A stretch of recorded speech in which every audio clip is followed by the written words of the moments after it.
nature of man. It's the earth man. Rasta man. I listen to the first. Joe!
The Committee on Budget Appropriations and Finance meeting of May, May? I tell you. Of September 9, 2023 is hereby called to order. September 6. Listen, I really want my staff give me today, Davidson. But you have to excuse them because we've had a long run. Madam Clerk, can I have the roll call, please?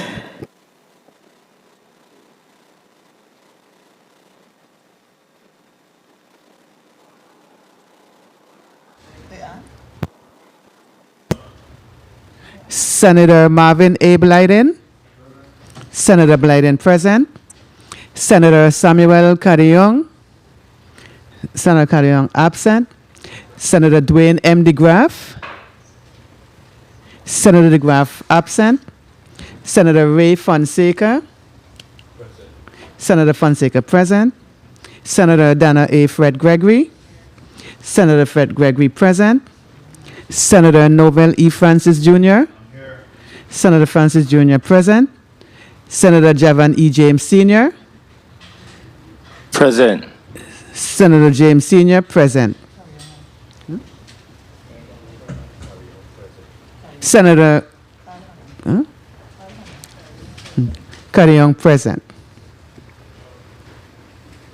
Madam Chair, you have 6 members present, 1 absent. Thank you, Madam Clerk. We have a quorum, and we can proceed. Are there any correspondence to be read into the record? No, Madam Chair. All right. Could you please read today's agenda into the record? The Committee on Budget, Appropriation, and Finance has scheduled a meeting for Wednesday, September 6, 2023 at 9 a.m. in the Earle B. Ottley Legislative Chambers on St. Thomas to receive testimony on the proposed fiscal year 2024 executive budget for the government of the Virgin Islands of the United States. Agenda, Block 1, Appropriation Transfers. Appropriation transfer number 001-2023, VI Department of Planning and Natural Resources.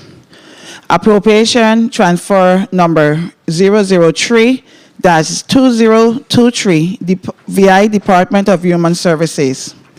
Appropriation transfer number 004-2023, VI Department of Health. Appropriation transfer number 005-2023, VI Office of Management and Budget. Appropriation transfer number 007-203, VI Department of Public Works. Appropriation transfer number 008-203, VI Department of Labor. Appropriation transfer number 009-2023, VI Department of Property and Procurement. Appropriation transfer number 010-2023, VI Department of Education. Appropriation transfer number 011-2023, VI Department of Justice. Invited testifiers: Ms. Jennifer O'Neill, Director, VI Office of Management and Budget. Mr. John Pierre Earle, Commissioner, the VI Department of Planning and Natural Resources. Ms. Kimberly Carcier Gomez, Commissioner, VI Department of Human Services. Ms. Yusta Tita Encarnacion, Commissioner, VI Department of Health. Mr. Derek Gabriel, Commissioner, Department of Public Works. Mr. Gary Malloy, Commissioner, VI Department of Labor. Mrs. Lisa Alejandro, Commissioner Designee, VI Department of Property and Procurement. Dr. Dion Wells Hendrington, Commissioner, the VI Department of Education. And Ms. Ariel Smith, Esquire, Attorney General, VI Department of Justice. Block 2, Bill number 35-0067, an act approving the lease agreement between the Government of the Virgin Islands acting through its Commissioner of the Department of Property and Procurement and Inter-Island Group LLC, doing business as VIP Quick Lube for improved parcel number 70, Submarine Base, number 6A, Southside Quarter, St. Thomas, Virgin Islands, to be used as a new and used car dealership, repair shop, importer of goods, retail shop, store, and for other related purposes. Proposed by Senator Novell E. Francis, Jr. Bill number 35-0104, an act approving the lease agreement between the Government of the Virgin Islands, acting through the Commissioner of the Department of Property and Procurement, and Rangan Inc., doing business as Sandcastle on the Beach, to lease plat number 128-B, Two Brothers Smithfield and Hesselberg, West End Quarter, and plat number 129, Two Brothers Smithfield and Hesselberg, West End Quarter, St. Croix, Virgin Islands. Proposed by Senator Novell E. Francis, Jr. Invited testifiers: Mrs. Lisa Alejandro, Commissioner Designee, VI Department of Property and Procurement; Mr. Pablo H. Padro, owner, Inter-Island Auto Group; Mr. Chris Richardson, stockholder, Rocan Inc. This concludes the reading of today's agenda, Madam Chair. Thank you, Madam Clerk. And good morning to everyone. Good morning to the listening and viewing audience.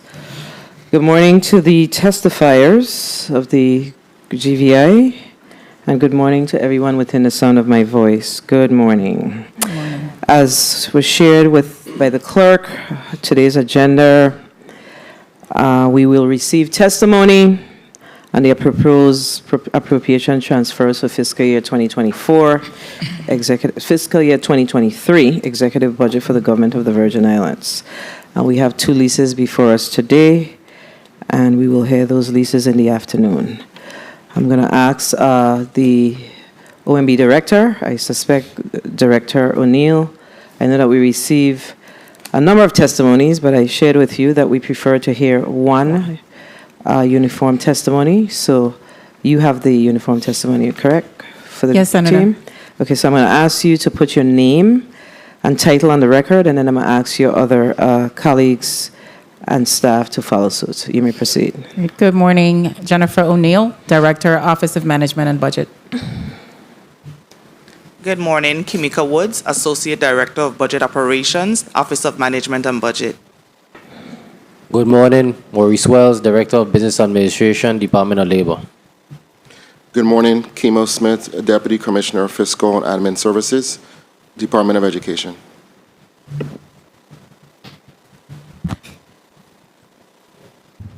Good morning, Danelle Baptiste, Assistant Commissioner, Department of Human Services. Good morning, Jean-Pierre Oriel, Commissioner, Department of Planning and Natural Resources. Good morning to all. Ariel M. Smith. Recognize the mics, please. Good morning, Ariel M. Smith, Attorney General, Virgin Islands Department of Justice.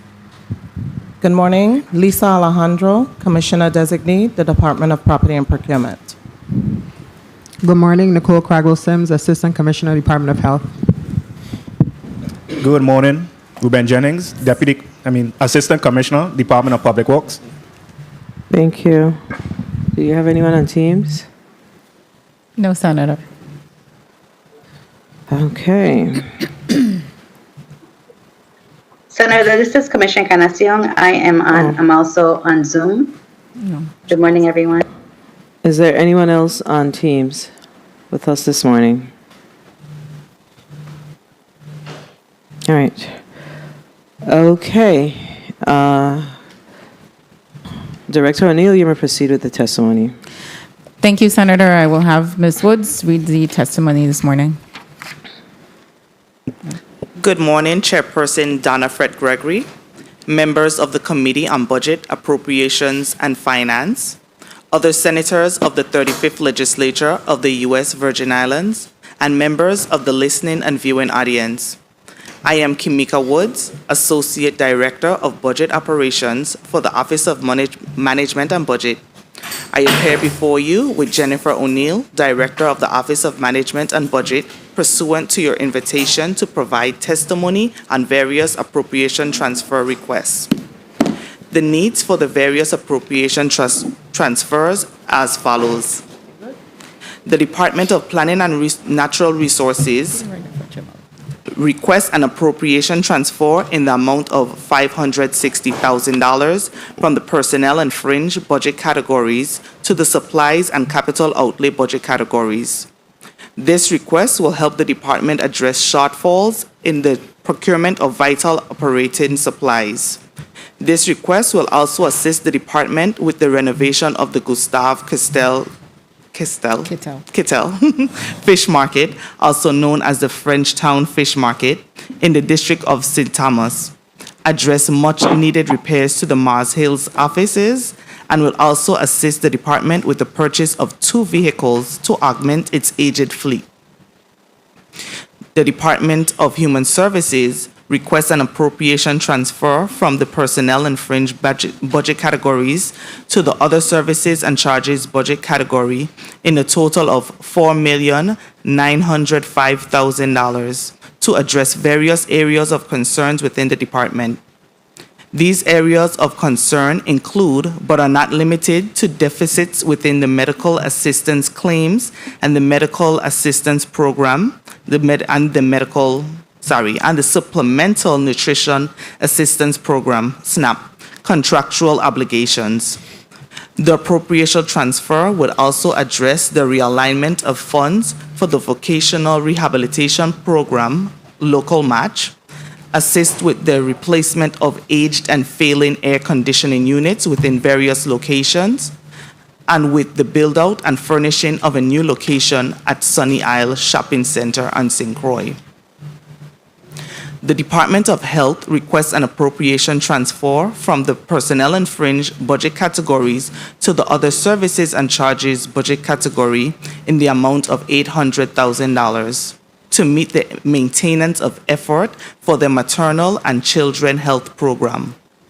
The request will help assist the department with addressing the cost for the facilities that cater to their off-island behavioral health patients and assist with covering the increased costs for leasing due to the need to relocate the St. Croix offices from the Charles Harwood complex.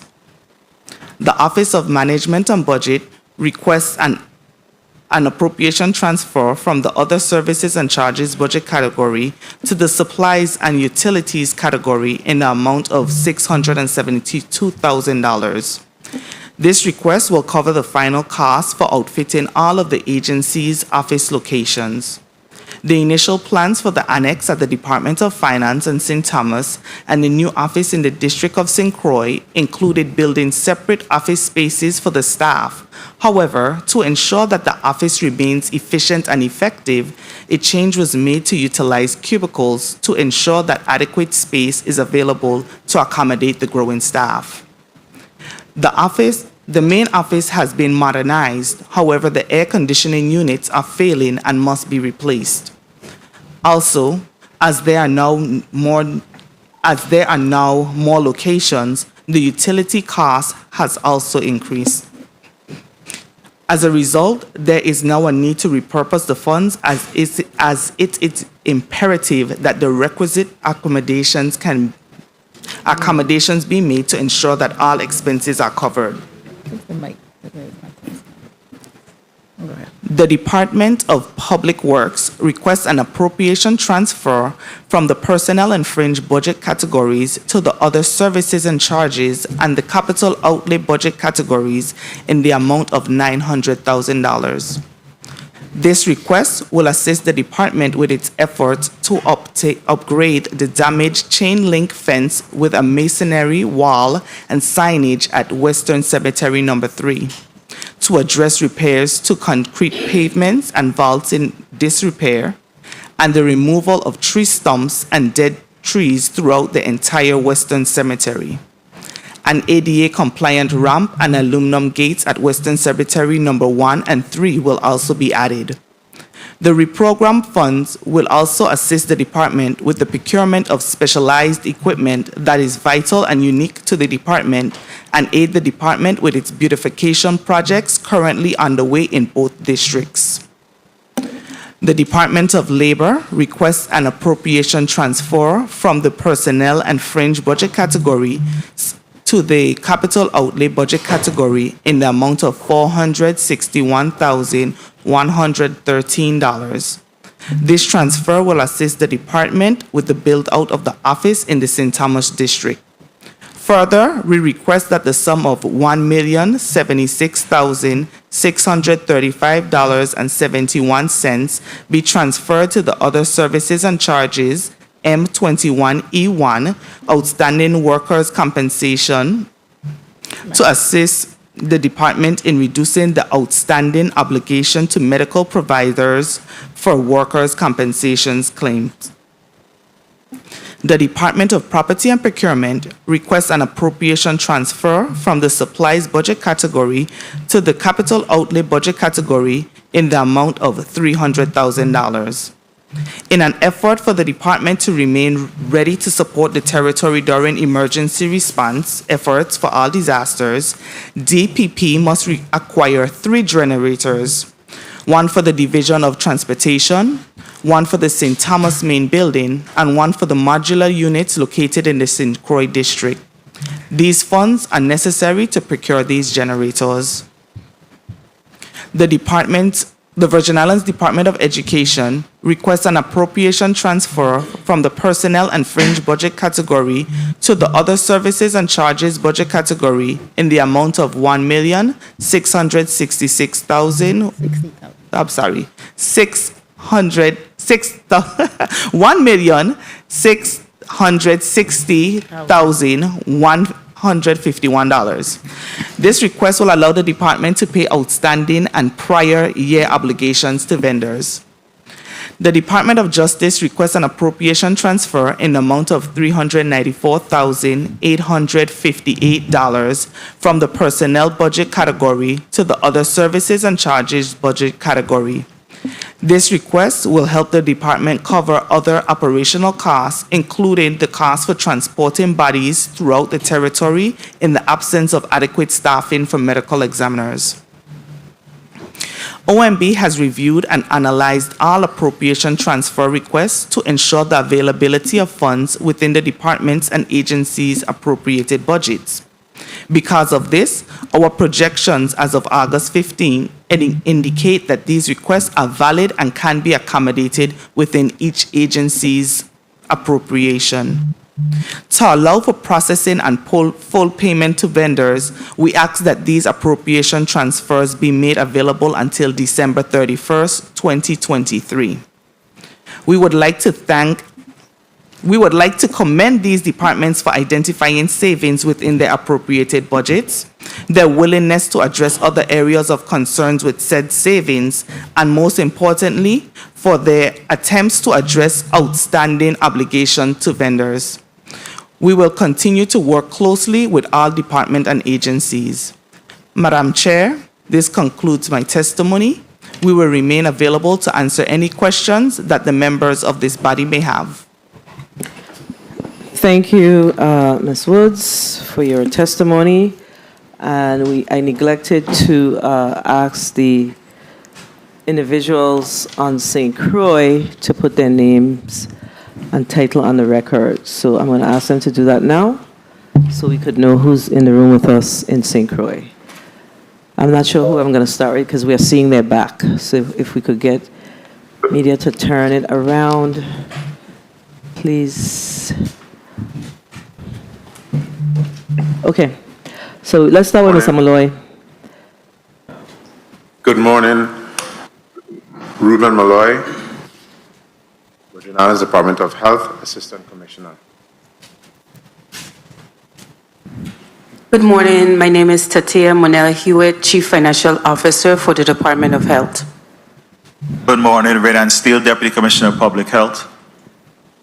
Good morning, Joan Jean-Baptiste, Deputy Commissioner of Human Resources and Labor Relations, Virgin Islands Department of Health. Hello, good morning, Makeish Taylor-Jones, Chief Legal Counsel, Department of Health. Thank you, Departmental Health. Director O'Neill, we only doing appropriation transfer today, you know. I'm aware, Bring Senator. a whole posse. All right, colleagues, we're going to go to a 4-minute round regarding the appropriation transfer. We do know that the OMB director brought some new updated numbers yesterday. I think the post editor took my paper. He took my paper. I need it, please.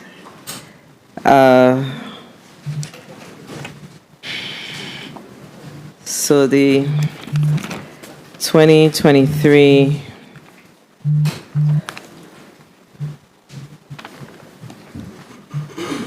projections are now looking like 954.2 million based on yesterday's projections. And I took some time out to look at it last night, and I see that it's exactly $26 million difference, which is the amount of the supplemental. Okay, so what we're doing now, we are gonna compare our preliminary, our appropriation numbers, meaning the numbers that we used to build our 2023 budget, and compare it with the income taxes, the other revenues, the transfers in, the transfers out, and the revenues from anticipated projects and the other financing sources to determine whether or not we are able to accommodate what's in front of us today. Okay, so I just want to make sure that I'm clear on that. And the legislature in FY23, we appropriated an additional, so we did well. We appropriated additional $1.985 million, which was very conservative based on what usually would happen in the institution. So I want to definitely congratulate my colleagues for recognizing that we really have to manage these dollars. So the overall amount would take it to 927 million plus another 24.9. So we shall see, based on what is in front of us, we should be able to afford this, but we have to true up the revenues, like I said. All right, so colleagues, we're going to go to a 4-minute round, and we're going to start with Senator Novalee Francis Jr. Thank you very much, Madam Chair. Good morning to you. Good morning to the testifiers, and good morning to the people of the Virgin Islands. And thank you for your testimony, Ms. Woods, on behalf of the various agencies that's before us today in respect to the appropriations transfer. Just a couple of quick questions. DHS, in regards to your relocation, a new location at the Sunny Isles Shopping Center, where exactly is this? Is this the Caribou Home Center or the Sunny Isles Shopping Center? Zanelle Baptiste, Assistant Commissioner, Department of Human Services. This is a new or a renovated building that's directly across from the WAPA area. So it's right on the main road, right next to Centeno's restaurant. That's across the street. You're talking about the Yes, where the they old rent-to-own location. Okay, the old dial tone. Yeah. Okay, very well, very well. And DOE, in respect to your vendors' payment, $1.6 million, will that make all of the vendors whole? Good morning, sir. Good morning. Please recognize the mic, number one mic. Good morning, Kimo Smith, Department of Education. Yes, Senator, that would take care of all outstanding obligations to vendors. Very well, thank you. Department of Labor, in respect to your $1,776,000, and that's going towards the outstanding workers' compensation. Does that make them whole? Is there any delta, any missing amount in respect to this transfer? Good morning, Director of Business Administration. That would not make them whole. This is just to pay down on the outstanding amount. Very well. So is there a balance, or it's, I guess, accumulative over a period of time? So the total outstanding is 3.2 million, so there will be a remaining roughly $2 million. How do you intend to address that? With this code, with this line item, each fiscal will determine what available funds we have to pay down on the outstanding amount. But this will clear our private providers. Very well, thank you. Department of Property and Procurement, the generator purchase, does this include installation, maintenance, fuel? Yes. Yes, Senator, it does. It's all inclusive in the quotes. And this is for the hurricane season, or what? This is for general operations. General operations. Okay. 1 minute. And there was no funding earmarked for this before, or this just became aware? You just became aware of the need for generators? So in the previous budget, no, Senator, there was no appropriation made for requests made for capital projects. Very well. And Department of Justice, just real quickly, in regards to your transporting of bodies between the territory, now that we have the JFL North open, is there still a need for you to transport 30 bodies? seconds. Have there been any discussion with JFL North in being able to support and assist DOJ in those autopsies?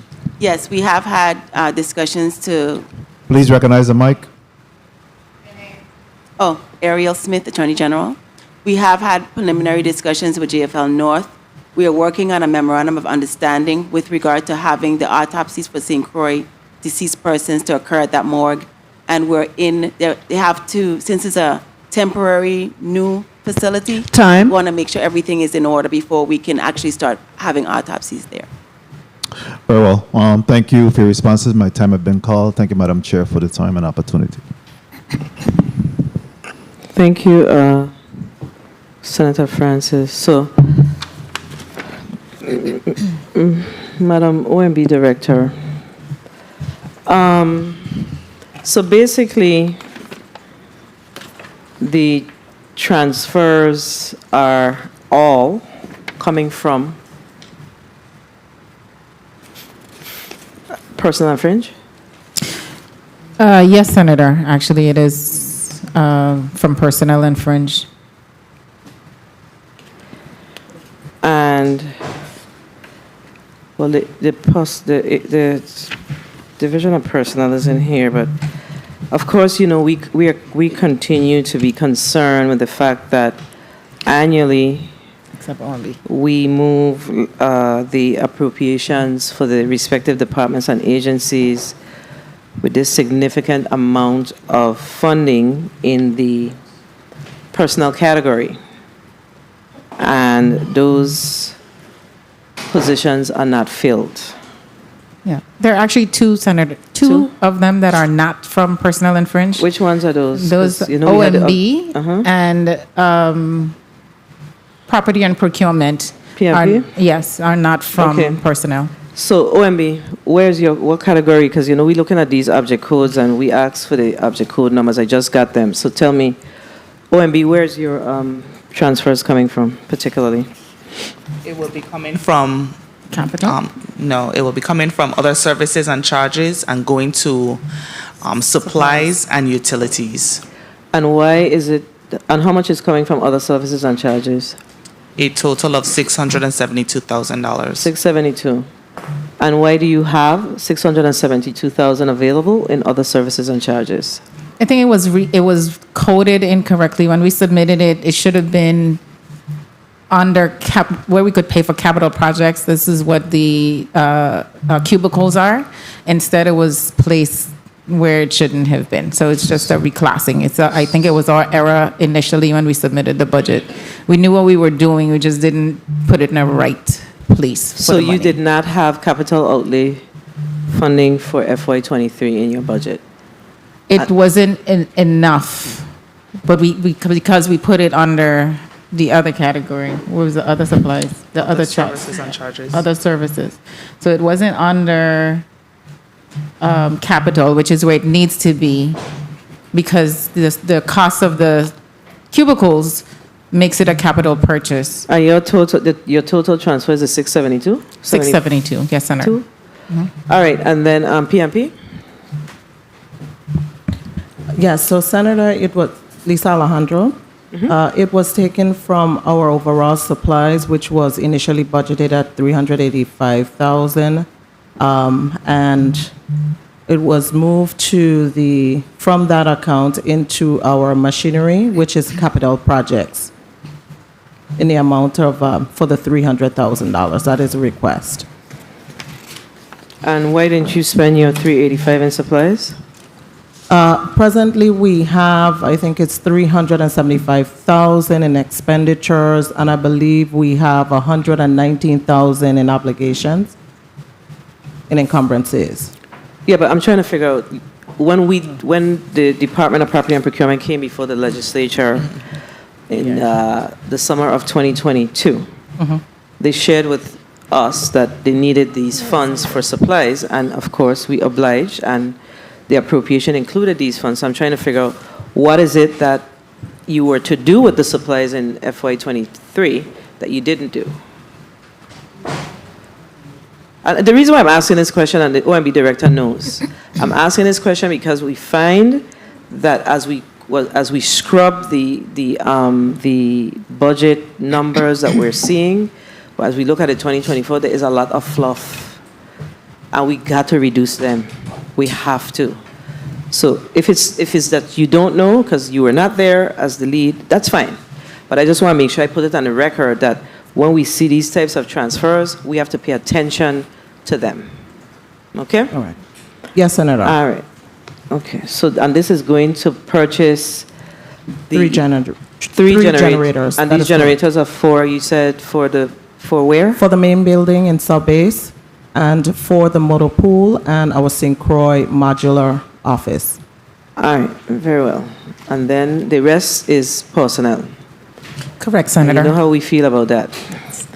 All right, Senator Blyden, you're recognized for your 4 minutes. Thank you so much, Madam Chair. Good morning to my colleagues, you and listening audiences, staff, central staff. Good morning to all of the testifiers. Thank you, Ms. Wood, for the testimony, and I look forward to us really getting it right. Let me speak to Commissioner for DPNR. Your request, you guys are requesting $560 from the personnel and fringe budget category to supplies and capital outlays budget category. Let me ask you, because yesterday I spoke to the importance of your department when it comes to your staff and moving those permits, etc., to help public work move many of those capital projects forward. I know the Frenchtown Fish Market is important. They do need renovations down there. And you say you have vital operating supplies. What are those supplies are we speaking to? Briefly. Jean-Pierre Earle, DPNR. Senator, what we're trying to do is, a few years ago, we purchased... Succinctly. A few years ago, we redid our phone operating system. We're trying to put the entire department on one intranet system. And so this would allow us to now connect some of the satellite offices into that intranet system. Okay, very well. The 560,000 in personnel and fringe, how many staff does that represent?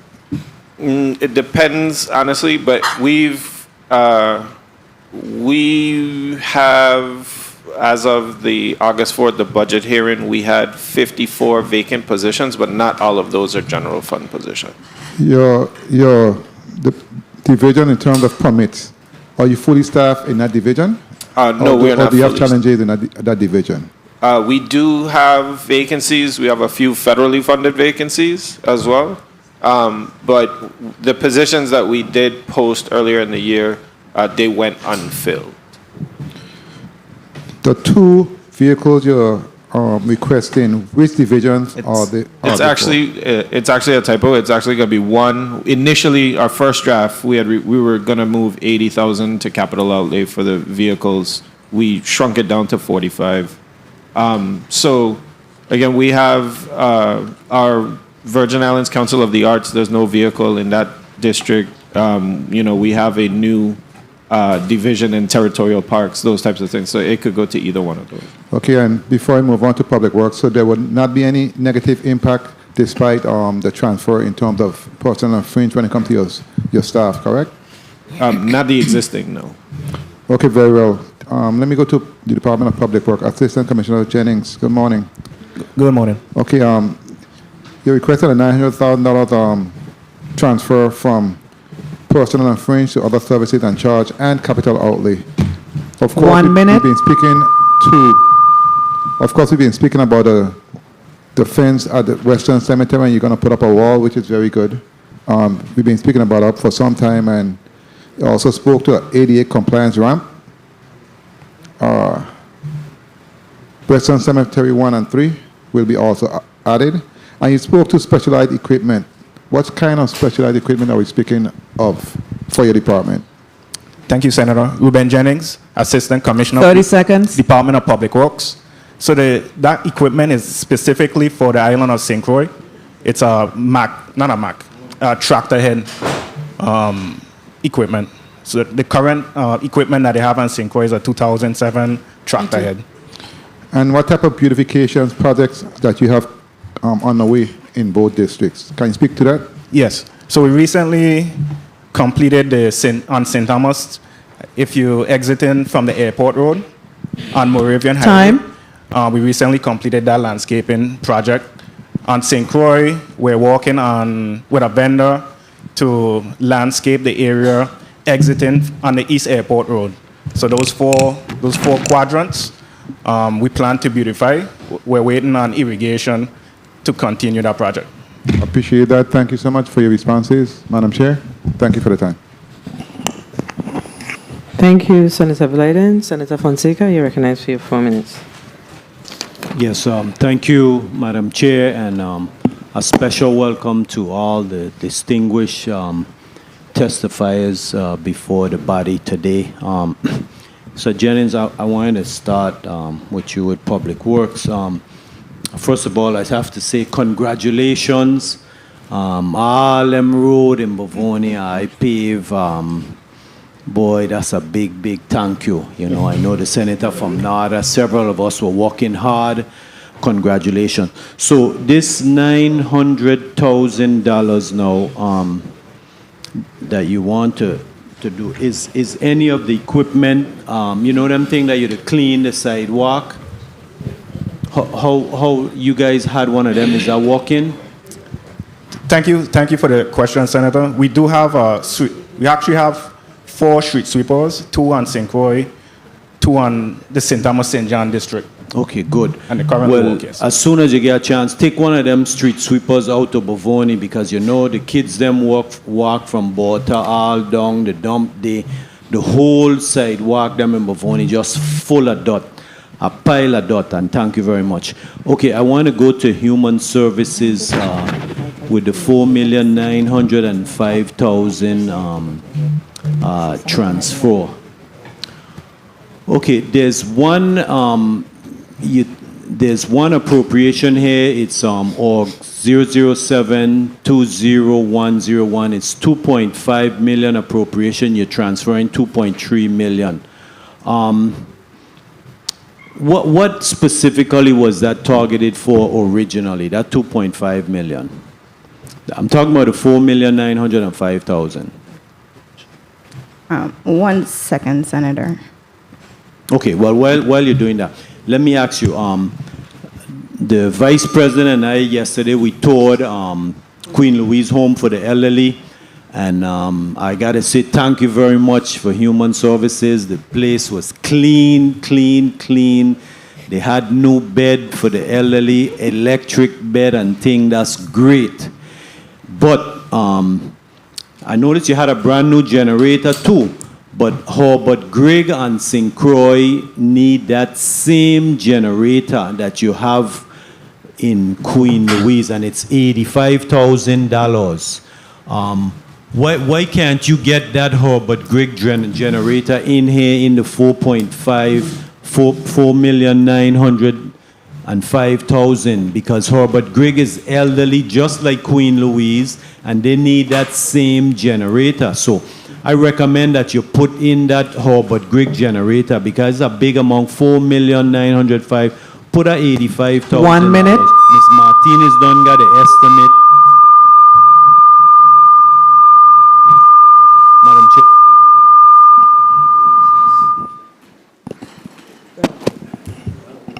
Hello.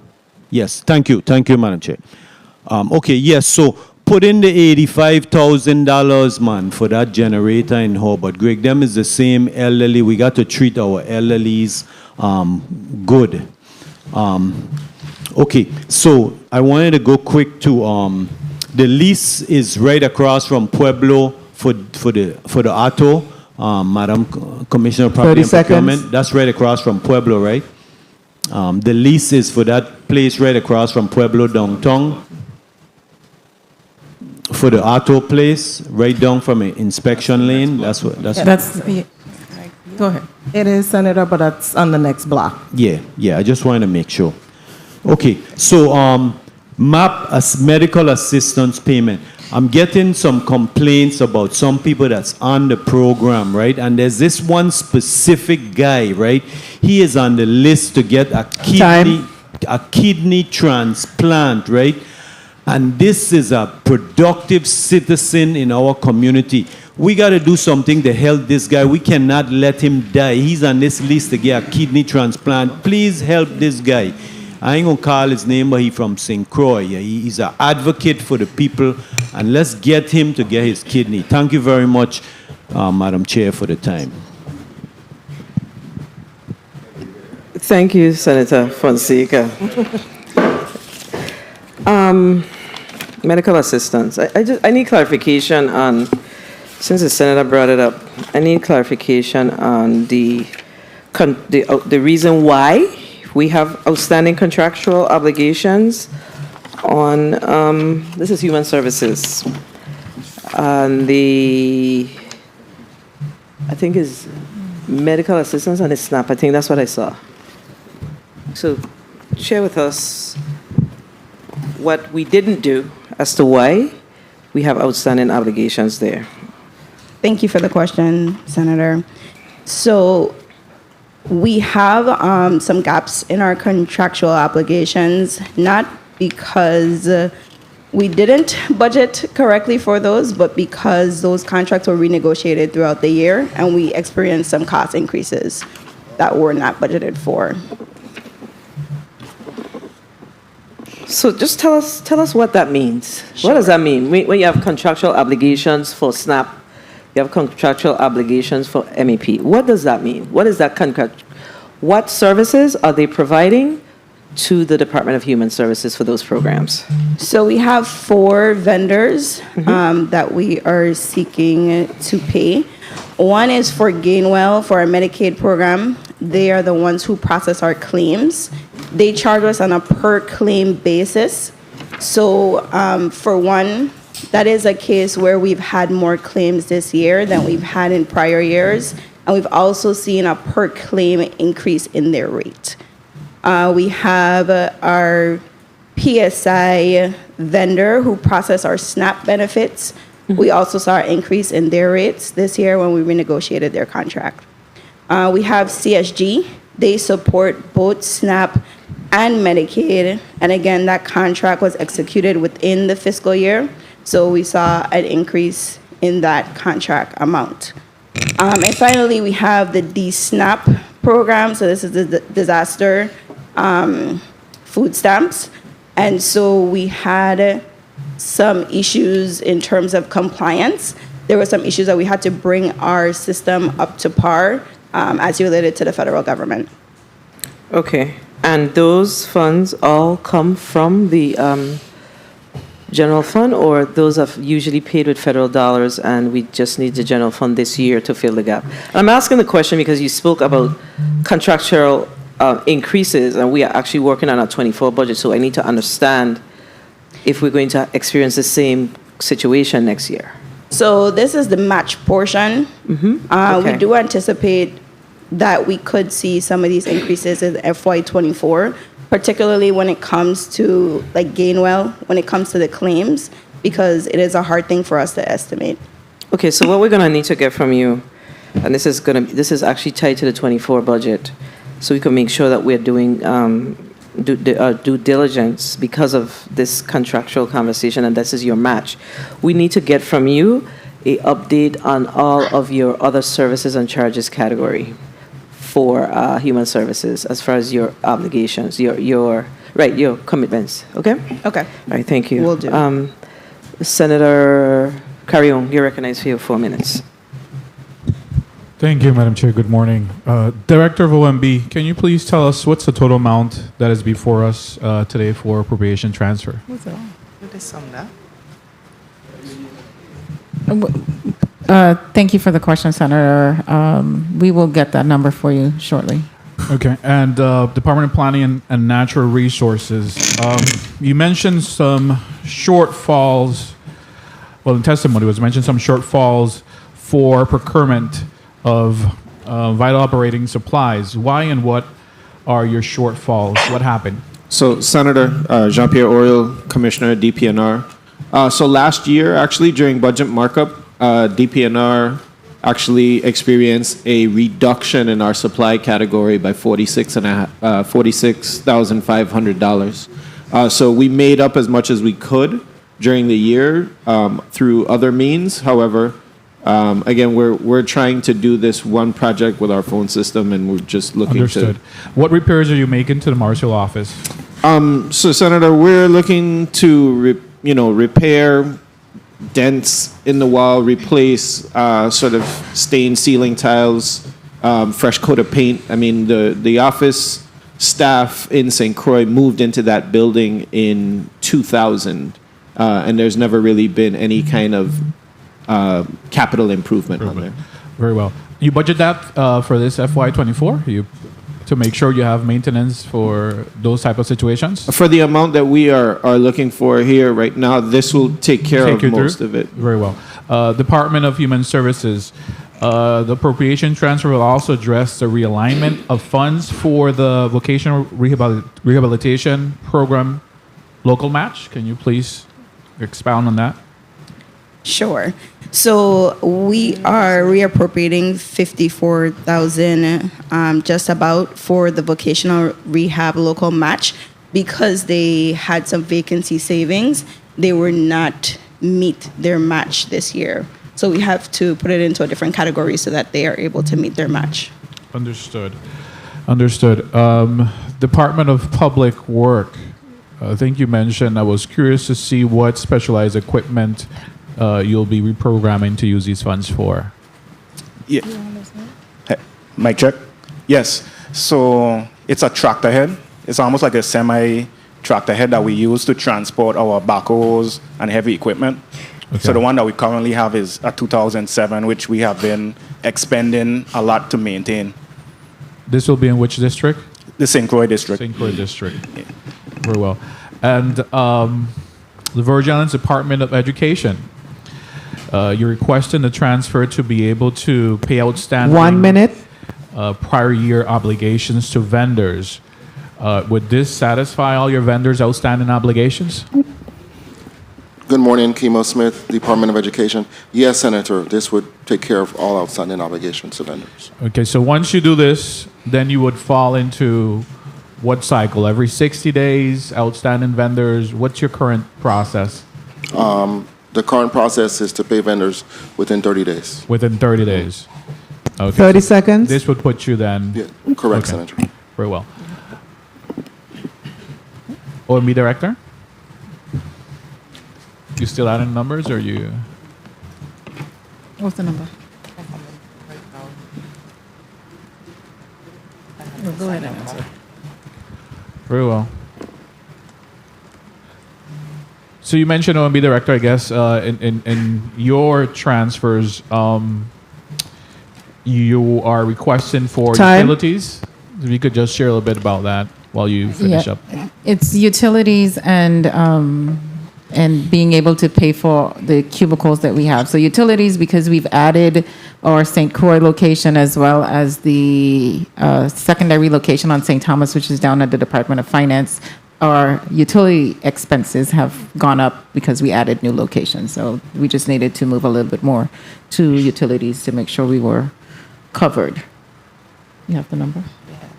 Good, thank you, Madam Chair. The overall total of the appropriation transfers before us is $11,729,757.71. Wow. No, that's it, Madam Chair. Thank you.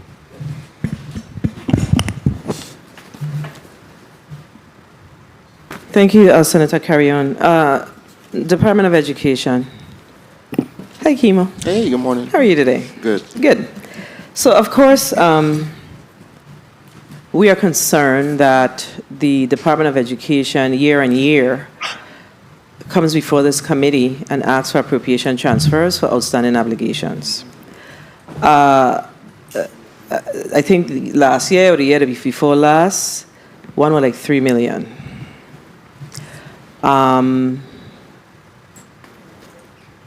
Every year, I need to understand exactly what's the challenge with education processing their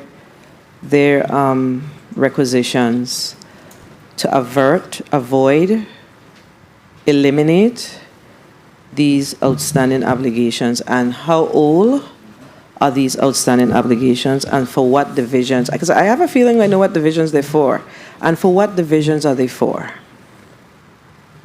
Good morning, Kimo Smith, Department of Education. So, Senator, yes, the outstanding obligations go back to 2012, and in some cases, and while we have been before the Senate to request funding to pay for these outstanding obligations, we have not had the funding to be able to do so. So once we are able to pay the vendors, I am sure that we will be able to process payments timely, so we're not in this position again. Now, there are a lot of vendors that are owed. Like I said, they go back to 2012, and they're for various activity centers. You know. Okay, so this is what we're going to have to do with this particular one, Director O'Neill. We're going to have to, we know that the Department of Education deals with their own procurement, but for these transfers, we're going to have to put something in this whole discussion, legislation, whatever it is, to have property and procurement review them. You know why? Because there are a lot of vendors that claim they do work for the Department of Education. They come years after and say they did work, and they were not authorized to do the work. And there's no true evidence that the work was done. This is the GVI's money. We have to manage this money better. We can't have outstanding obligations from 2012, and I'll tell you why. Because when I came here as a senator in 2019, y'all bring $5 million. When I came, when in 2022 or 2021, there was $3 million. How we still have outstanding obligations? The outstanding obligations are tied to, do you have outstanding obligations tied to maintenance? Yes, Senator. Is the oldest one tied to maintenance? Yes, Senator. Yes, I know. We ain't trying to participate in a bubble in here, you know. I'm telling you, we know what's going on. So those are going to have to go through the Department of Property and Procurement. The vendors are going to have to show and prove that they provided those services. Are they also related to the child nutrition program? Yes, Senator. Same thing. What else? I know I'm trying to clean up the books, but we can't just be saying yes to people because they claim they did work for us. Primarily maintenance and child nutrition. Yes. So, colleagues, this one, I'm going to have a little hard time with me on this one. We want to do the right thing for education, but these outstanding obligations, they have to show and prove on these. Senator Francis Jr., you recognize your point of information. Thank you very much, Madam Chair. I think equally as part of this discussion, though, we have to bear in mind that a lot of times we call on contractors to perform the work on an emergency basis. And these individuals perform the work and never compensated. Or they continue to drag them along because this wasn't in place, that wasn't in place. You know, I think it's important that at least we continue to request and demand that there's some accountability for whatever work may have been performed. That I agree with you that, you know, going back to 2012 and all these years, but I'm also mindful where individuals are called in, and these are our local contractors call in to fill in the gap, make things happen on a moment's notice, a broken pipe or all kind of emergency need. However, they're never compensated year in, year out. So we have to have a balanced discussion in respect to this. Thank you very much. Thank you, Senator Francis. Precisely why I said that the transactions approval need to go through the Department of Property and Procurement for these appropriations, for these particular requests for payment, because something is a myth. Mr. Smith? Yeah, just to what the senator said, I totally wanted to agree. We do have situations in many cases where there are emergencies, and we have a school that needs to remain open, and so we have to call people to come out to fix things. We do have, we have vetted this in-house, and so it will be no problem to be able to provide support if that is what's necessary. Very well. And is there any way you could provide a listing to this committee before this meeting is over with all of those outstanding obligations? I don't believe that did we receive that information? Yeah, I believe it was sent. Okay, so I'll get it from my staff. No problem. Will do. And Senator, there's a separate item on the request.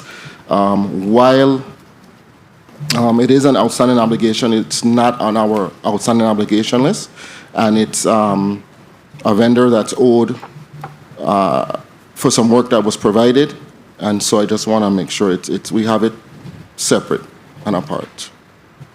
Was that discussed with the OMB director? It's not in there. Yes, it was. You're saying it's not on the list that he... So we insist separate and apart?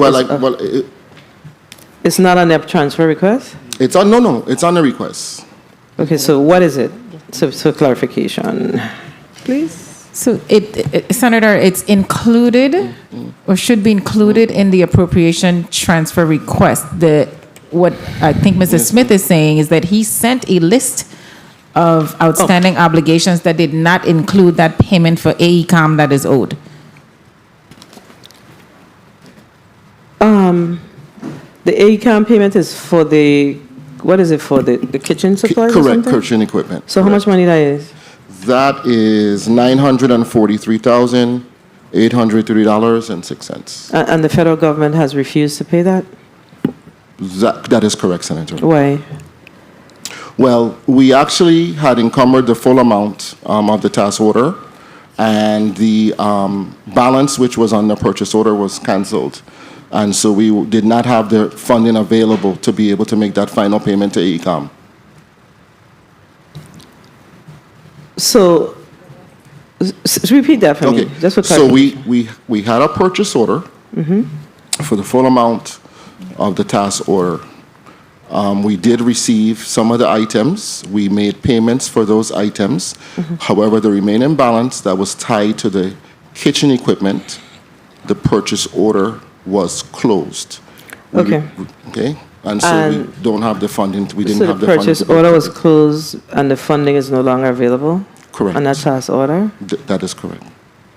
And where's the kitchen equipment now?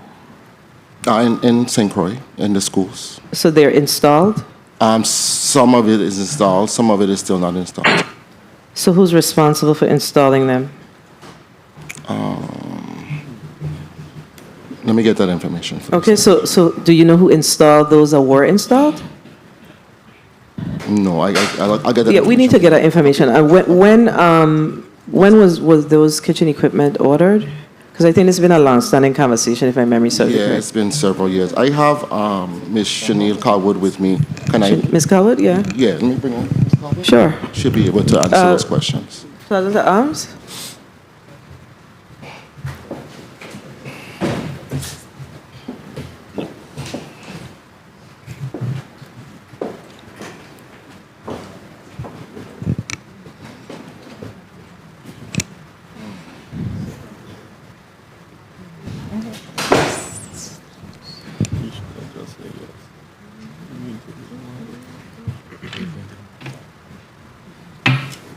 Mr. Fleming, take out the nameplate.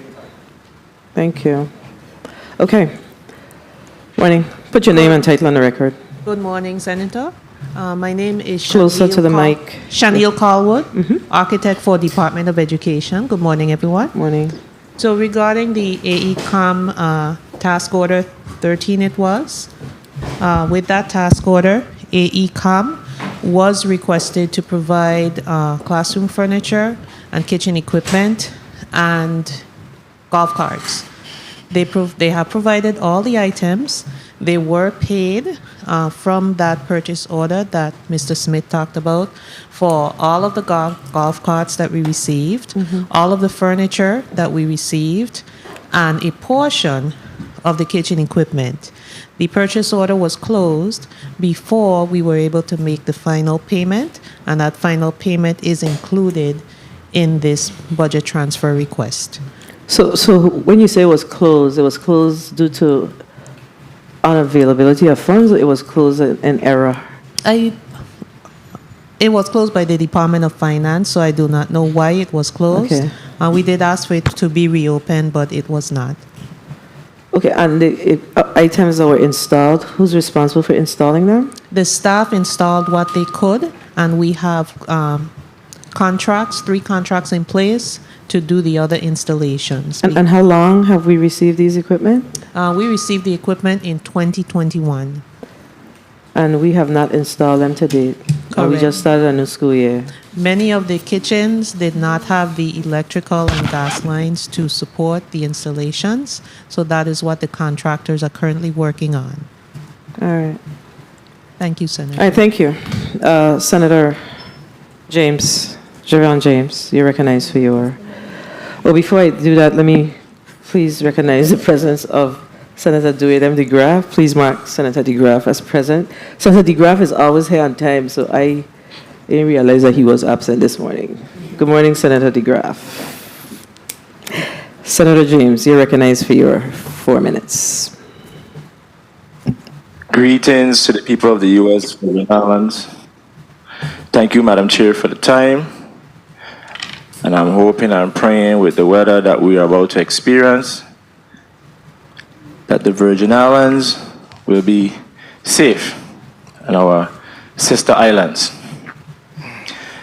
What I'm about to say is not to be construed as me not supporting these transfers, but it's a reminder to every single one of us who serve the people of the Virgin Islands the importance of serving people. And I saw a pattern. Department of Human Services, they're going to utilize the transfer money, appropriation transfer, to repair various damaged AC units and to build out and furnish a new location at Sunny House. Cool. Department of Labor, to continue the build outs in the St. Thomas district.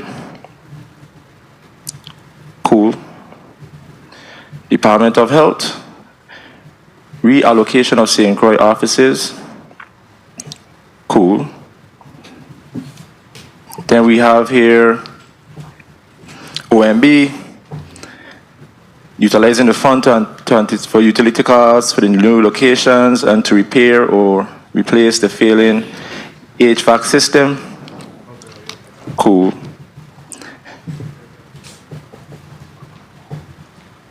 But when you hear what's happening with our schools, and you hear what's happening at the Department of Human Services, or how we treat our elderly people, I understand you have to take care of yourself to take care of others, but I'm really hoping and praying that we place a strong focus on our students and our elderlies.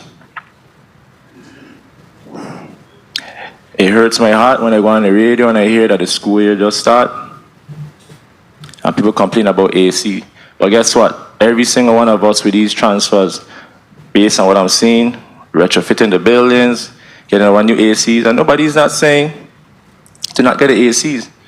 But while we are in these AC rooms, let us not get too cold and comfortable and, according to the governor, and in touch with the needs of the people of the Virgin Islands. Let us solve. Our people are crying. So once again, it's not to be construed as me not supporting these appropriation transfers. We understand that there is a need. But there's a need for us to solve our people. So to my question, Department of Human Services, if anyone can speak to this. We're saying that we need to repair various damaged AC units. Is that for like Herbert Gregg and other areas, or is it specifically for the main area 30 in which seconds. the staff is located? Anyone? Good morning, Senator. The AC units are for various places in our buildings, but it's mostly for the staff.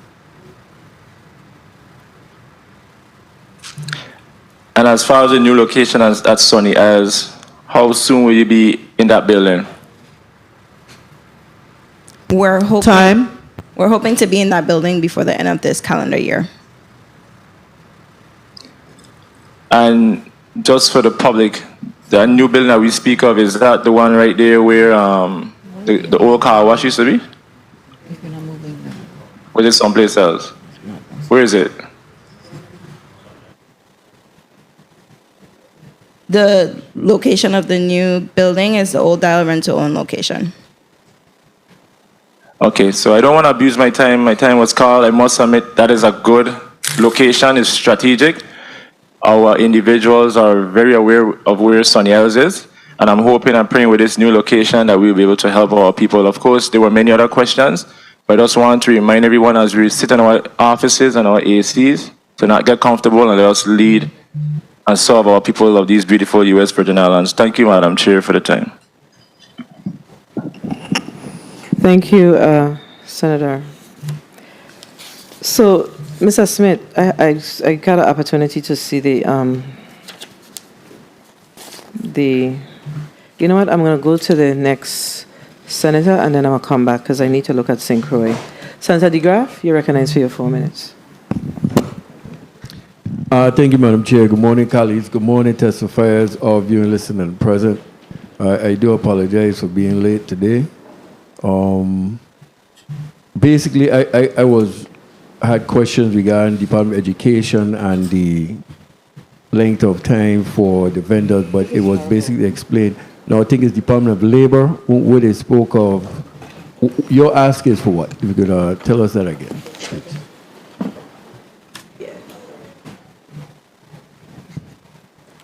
Maurice Wells, Department of Labor. So we're asking for $1,076,635.71 to be used to pay down on our outstanding debt to the workers' compensation providers.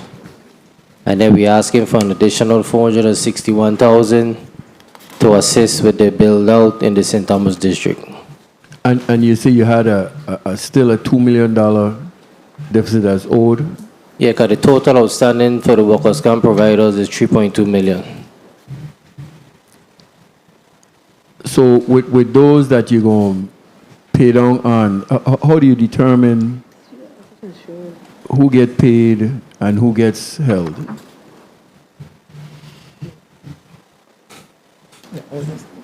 Well, it was through discussions between the various divisions, we determined that the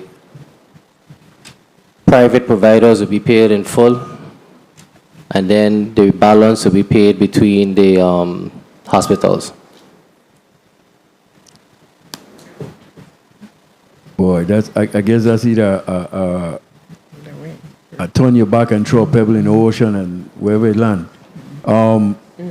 So,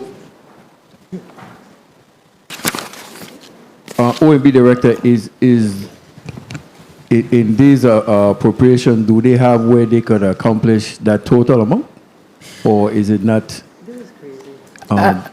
Yeah. No, Senator, thank you for the question, Jennifer O'Neill, OMB Director. No, based on what we've seen, they do not have enough remaining within their budget or their appropriation to be able to pay the full 3.2. It is our intent, I will say, that as we revise some of the things even from yesterday and send the schedules back to the finance chair to find a way to include the $2 million that is still outstanding, just because we all know the problems that the hospitals have, and all the providers are complaining, every single provider. So we would like to try to address all of the providers as quickly as possible. So we will work to include that in the revised schedules that we're sending to the body. Okay, I'm very happy to hear that. 1 because minute. Again, you know, I don't think nobody should be owed, and then it keep amounting. Madam AG, what was your ask again? Senator, our ask is for 300 and, Into the mic, please. I can't remember, it's 300 and I think 85, 894, something like that, but less than $400,000, sir. 30 seconds. And it was to cover? And that is basically to cover the cost that we have outstanding to our on-call medical examiners, the cost for the transporting of the bodies from St. Thomas to St. Croix that's outstanding. We're working on an MOU with JFL North so that that cost will not be part of fiscal 2024. And finally, we have, because of our increase in rents at the GERS building, we've been paying partial rents, and we need to bring all of our rental obligations up to date. Okay, and finally, if I may, Madam Chair, is in regards to the bodies being transferred back and forth, the total that you're asking for would cover all payments? It would bring everything to zero, balance? That is correct. Thank you. Thank you, Madam Chair. Thank you, Senator DeGraff. Attorney General. Yes, sir. Yes, ma'am. The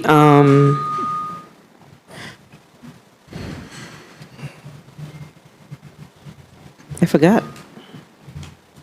Yeah. I was going to ask you about, so you say you have increase in rents. I'm sorry? The increase in the rent. Oh, I know what it is. So the increase in the rents, did you include that in your FY24 budget? Yes, it was not in our 23, but it is in our 24. So that's accommodated in 24. So if we were to process this appropriation transfer, this amount covers any outstanding amount you owe to GRS. Through the end of fiscal year 23, yes. Right, because GRS did come before the institution and said that you owe them money. Yes. All right, and then as it relates to the transporting of the bodies, did you say that you're working with JFL to alleviate or eliminate you having to do that in 24? We've had initial conversations. We expect a memorandum of understanding within the coming weeks, which will eliminate the transfer cost moving forward. Okay, so you do not anticipate seeing a transfer cost in FY24? Unless there's some issue with JFL North. But is there a cost, though? Not for the transporting of the bodies. There'll still be a cost for the autopsies, but not the transfer of the bodies because they'll be done on St. Croix. That's right, and you are responsible for paying for the autopsies? That is correct. And do you have that budgeted in FY24? We have it under, well, the problem is we used to have a full-time medical examiner who's now moved to our other expenses as a contractor, which is what created some of the problems that we're experiencing now. Okay, so let me ask you. So now that you no longer have an ME. That is correct. So it means that you're going to have to use the service of the hospital. No, we're going to have an independent contract with the ME until we hire one full-time or probably do a purchase order for them to be contract employees. So you have moved the other services, you have moved that, the personnel expenses to other services to accommodate those expenses. And that's accommodated in your ask in FY24? Yes, I believe so. Please check. I will. Okay? All right. Check and let us know. All right. So back to the Department of Education. So we note that the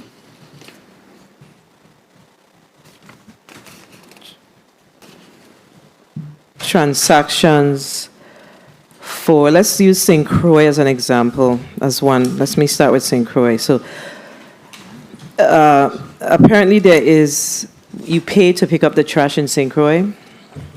Correct, Senator. And is there a reason why the department don't have a relationship, a purchase order, a obligation, whatever you want to call it, with these trucking companies? Because the majority of the stuff that I'm seeing here is tied to trucking companies not being paid for picking up trash on the Island District of St. Croix. That's correct, Senator. And Speaking to the mic, yeah. Kimo Smith, Department of Education. So yeah, that is correct, Senator. And what happened is we realized last year the vendors had to start charging for tipping fees, I believe. And so those were not a part of what we had budgeted. So in most cases, we're paying the invoices, but there's a difference there that we owe the vendor. So in FY 2023, you would have covered these expenses, not the expenses that you're asking for prior year, the current year. So next year, you ain't going to come back and say, we didn't pay these vendors for 23. That is correct, Senator. All right. And then you have I think it's on St. Thomas.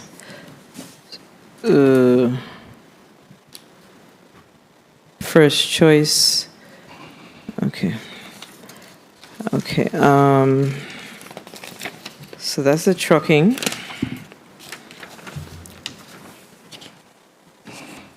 Virtual instruction for Houghton Mifflin, FY22. Why didn't we utilize our federal dollars to pay for virtual instruction? That transaction actually was slated to be utilized with federal funds. The federal funds expired and we were unable to get that payment in using the federal funds. So the federal money went back? I wouldn't say. Yeah. How much money did you send back in FY22? We sent, I don't have the exact figure of what we sent back, but we did send back federal funds in FY 2020. So that's a concern. Yeah, okay. And then I see a lot of stuff for the school lunch program. Similarly, so a federal program. And then St. Thomas, St. John,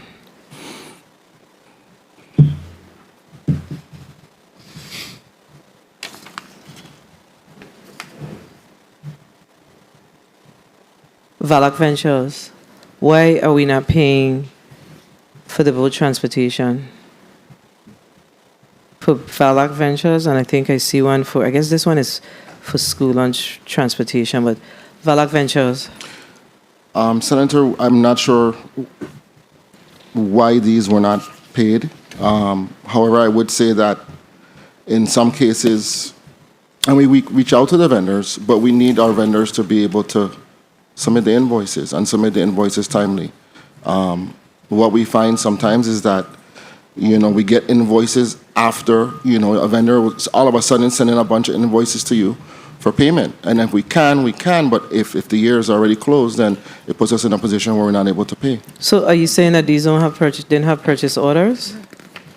In some cases, some of them may have not had purchase orders. All right.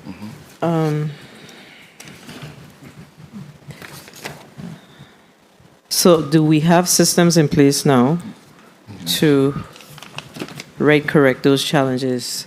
Yes, Senator. We gotta make this the last one, man. This is it's just Agreed. been very ongoing. Every time you look around, it's the same thing, and it continues. Every time the department comes, they say, "This is the last set," and then y'all bring more. Okay. Senator Caput? Okay, Senator Caput, you're recognized for your 4 minutes. Thank you, Madam Chair. Good morning, colleagues. Good morning, testifiers. Good morning to the people of Virgin Islands who are listening and viewing. I just have a few questions. For Department of Human Services, under your summary for reason for transfer, I notice it says additional funding for MAP contractual obligations.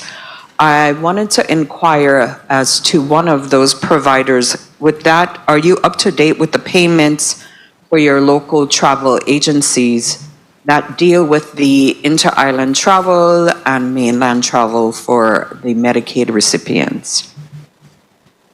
Thank you for the question, Senator. That is not one of the vendors that we are seeking funding for. We are mostly up to date with our travel agent. Of course, we have travel every day, but we are reconciling those accounts and making sure that those are taken care of. Okay, so are these providers, the medical providers that you have additional, that you're requesting additional funding for? The 4 vendors are professional service providers, consultants. So it's 4 vendors. We have Gainwell, who processes our Medicaid claims. We have CSG, which provides project management services to both our SNAP and Medicaid divisions. We have PSI that processes our SNAP claims. And then we have Red Main, which manages our DSNAP system. Well, thank you for saying that, because I was just going to ask, what about Red Main? Okay, let's see, thank you. Department of Public Works, under your summary, funds needed for operations, crusher yard, heavy equipment. I understand that you have a shortage of sidearm equipment. Is that to include heavy equipment, under the heavy equipment?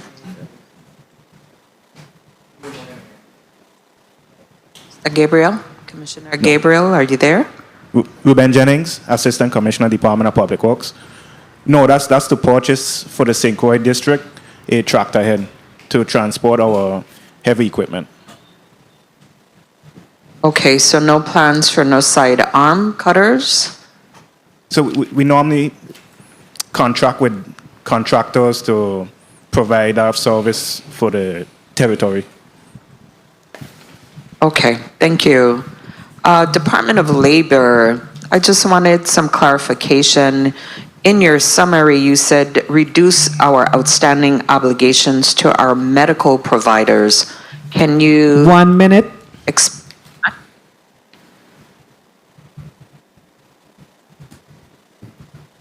Department of Labor? I didn't hear the end of the question. Under your summary, it says, and reduce our outstanding obligation to our medical providers. Can you explain medical providers? Those are the providers, Maurice Wells, Department of 30 Labor. seconds. Those are the providers dealing with the workers' comp patients. Okay, thank you. Thank you, Madam Chair. Thank you, Senator Capehart. Thank you for being here as a non-committee member. Outstanding obligations to medical providers, as per the question that the senator asked, is that tied to what fund does those monies go into? You're laughing. Yeah, I'm laughing because I was hoping it didn't come up. Normally, they are paid from the government insurance fund. In this instance, obviously, we proposing to pay utilizing our savings on the general fund.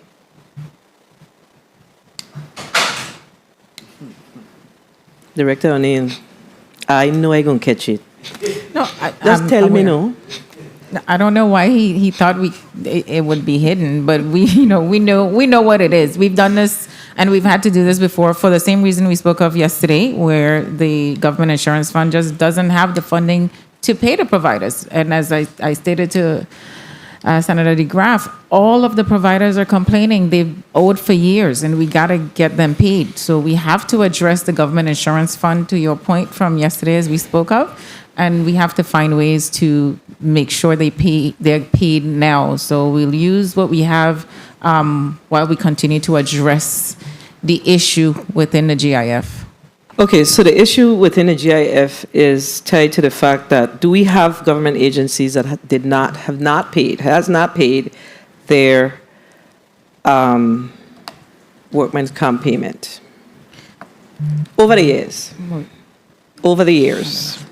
You should have a system in place now, so there's no outstanding amounts. No, not to my knowledge. We have to pay an amount, right? Part of our associated fringe benefits, we get a bill. So there was a time when the Departmental Labor were not sending the bills, so the payments were not being made. So the question is, how are we going to fill that $49 million gap? Because that's what it is. I remembered. How? That's a great question that we have to look into. So we'll work, Finance Commissioner and Department of Labor Commissioner. I know there was a proposal to increase rates. I know that needs to be sent as legislation. They've been having conversations with the chief legal counsel at the Office of the Governor. I'm not sure where we are in the process. Okay, so let me just understand this a little better.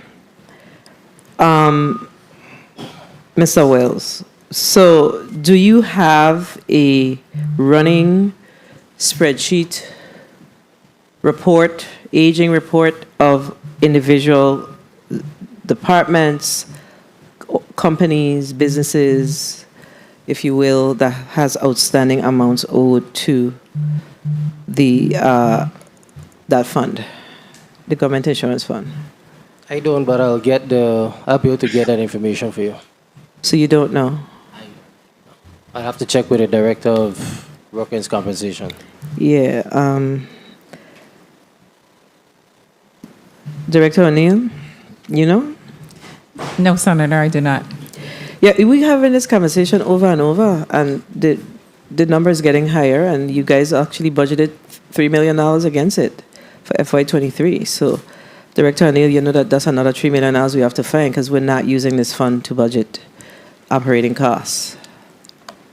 We can't do it because you were very clear in your testimony yesterday, and I agree with you wholeheartedly that we do a lot of available until expended, and we have these funds that don't have funds, and we're budgeting against them, and it's creating the issue with the structural deficit, and that's why we're having a conversation and we have 2 days of cash. Okay, so this is something we really need to look at. All right, Department of Health. The maintenance of effort for the maternal and child health program. How did we see a reduction in the maintenance of effort?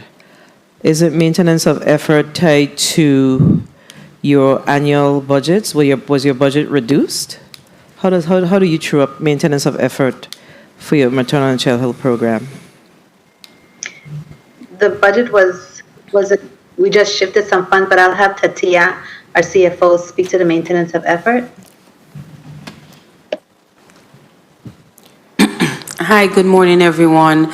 So the maintenance of effort is part of our general fund, which was positions on. Can you hear me? One second. Please put your name on the record just for the sake of the reporter, please. Thanks. My name, Tatia Monell Hewitt, Chief Financial Officer. Okay. So the maintenance of effort was in our general fund budget under, part of it was on the salary and fringe. And we had a few vacancies under the MCH program, which is part of the maintenance of effort. Those positions are still pending to be filled. It's still going through the process.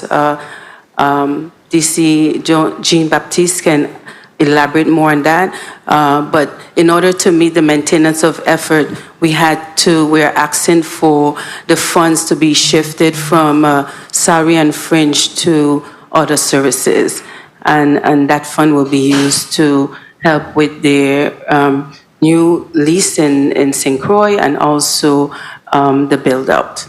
So is that maintenance of effort or is that a matching requirement? Actually, it's a match. It's a match, sorry. It's yeah, the that's match. not maintenance Yes. of effort because, the maintenance of effort, the responsibility of maintenance of effort for the GVI is to ensure that we do not reduce your budget significantly.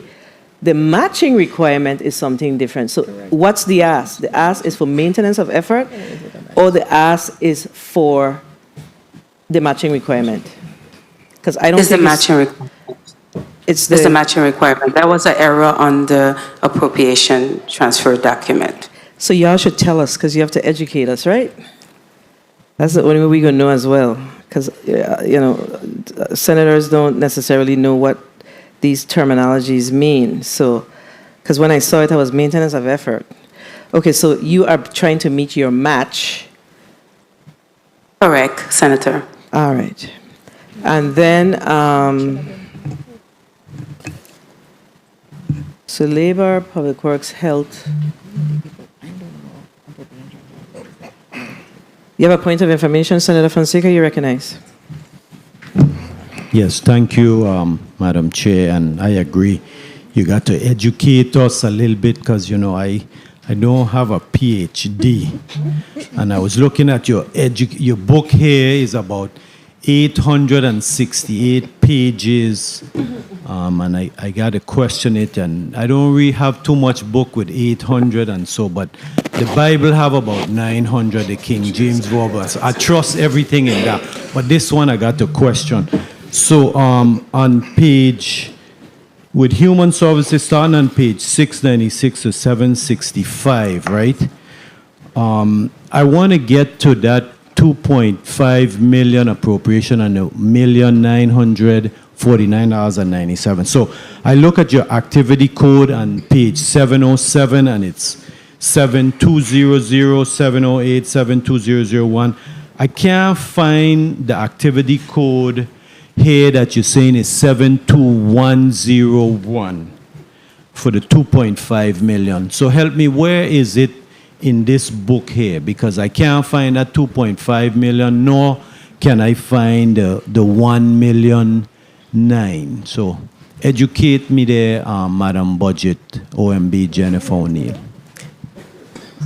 Senator, in the budget book, the activity centers are there by a 5-digit code.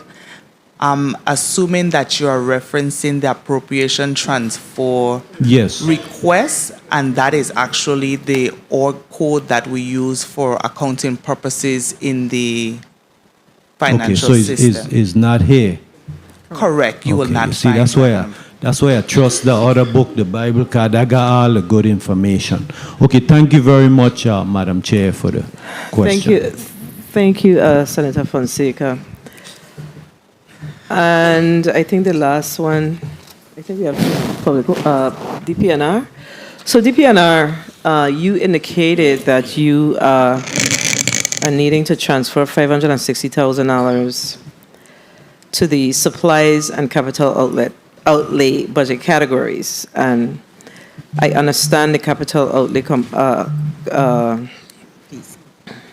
requests, but tell us about your supplies needs, please. Yes, Senator. So really what we're trying to do is we have a few satellite offices that we're trying to bring under our one intranet system that we signed up with SmartNet. And so this would allow us to now purchase like the additional phones, those types of things, and then also put in the specific wide area network or WAN system through SmartNet. So it's really we've been going systematically through our buildings trying to get us so that now you can dial 774-3320. So how do I get to be supplies? Because it's we have a contract in place for the service already, but now in terms of now purchasing the phones additionally because we're expanding the network, those are supply items. Small tools and minor equipment. To elaborate, computer equipment, phones, they are small tools and minor equipment, and that falls under the supply category. And what's the total of that category that you're asking to transfer for? So the supplies is just 10,000. 10,000. Okay. And the difference is 550? Yes. And the 550 is for the Kittel Fish Market in Frenchtown, and you need 2 vehicles. Those vehicles are for what division? It's going to be one vehicle, Senator. At around we had requested more, but that's a typo in there. So it'll be one electric vehicle. They're around 45,000. Okay, and where is this vehicle? What island? Most likely St. Croix. St. Croix. Okay, and then the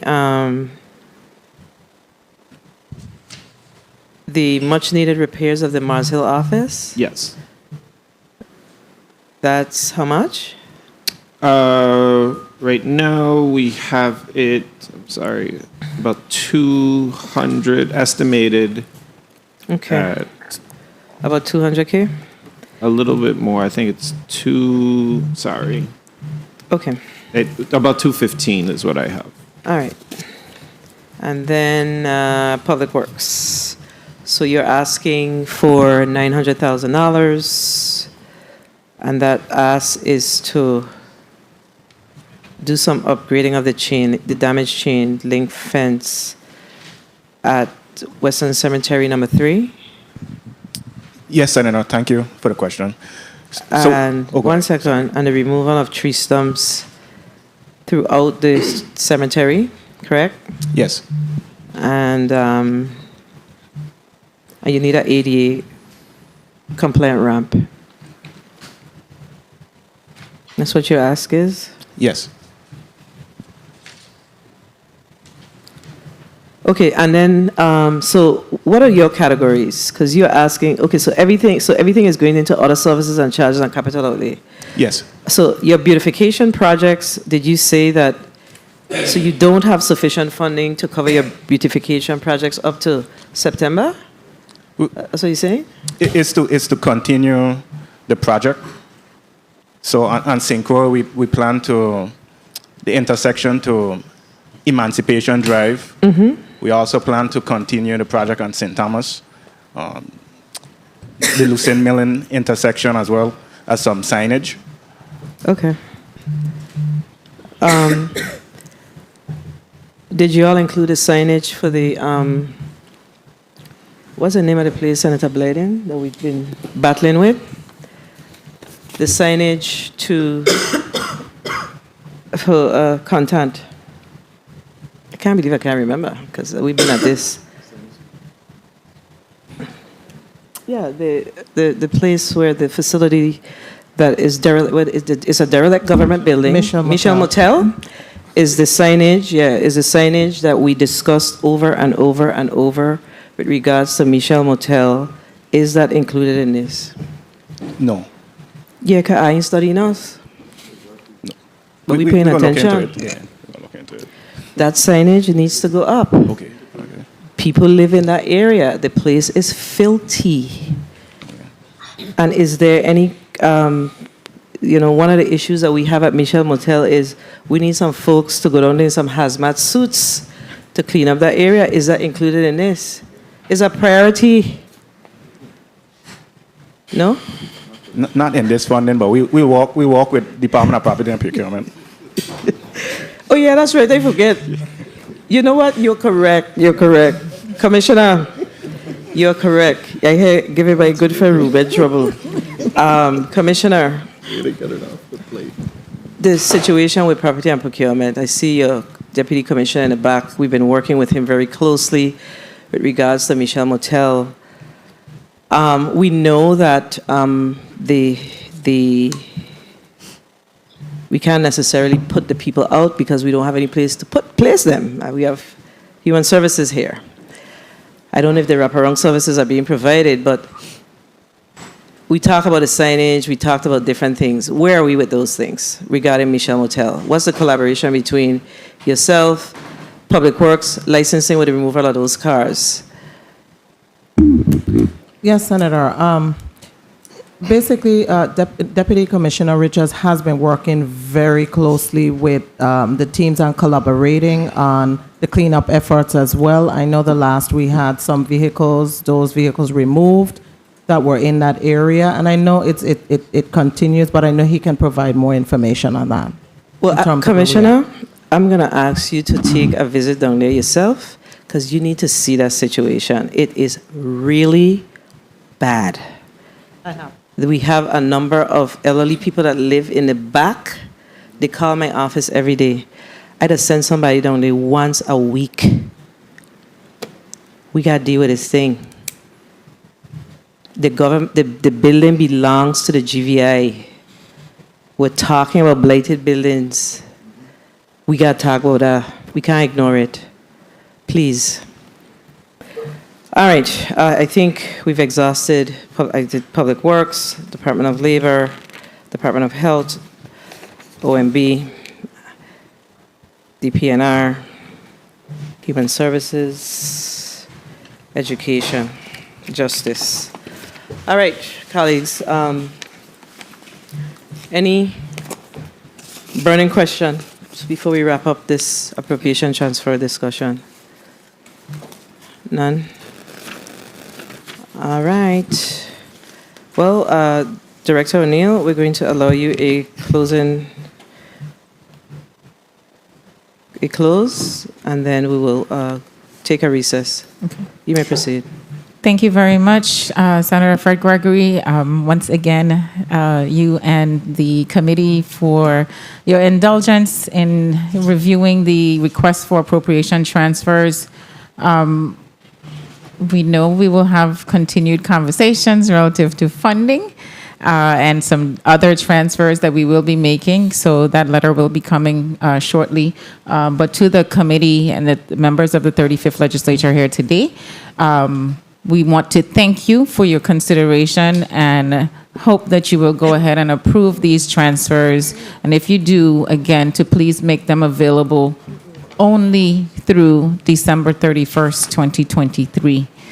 Thank you very much.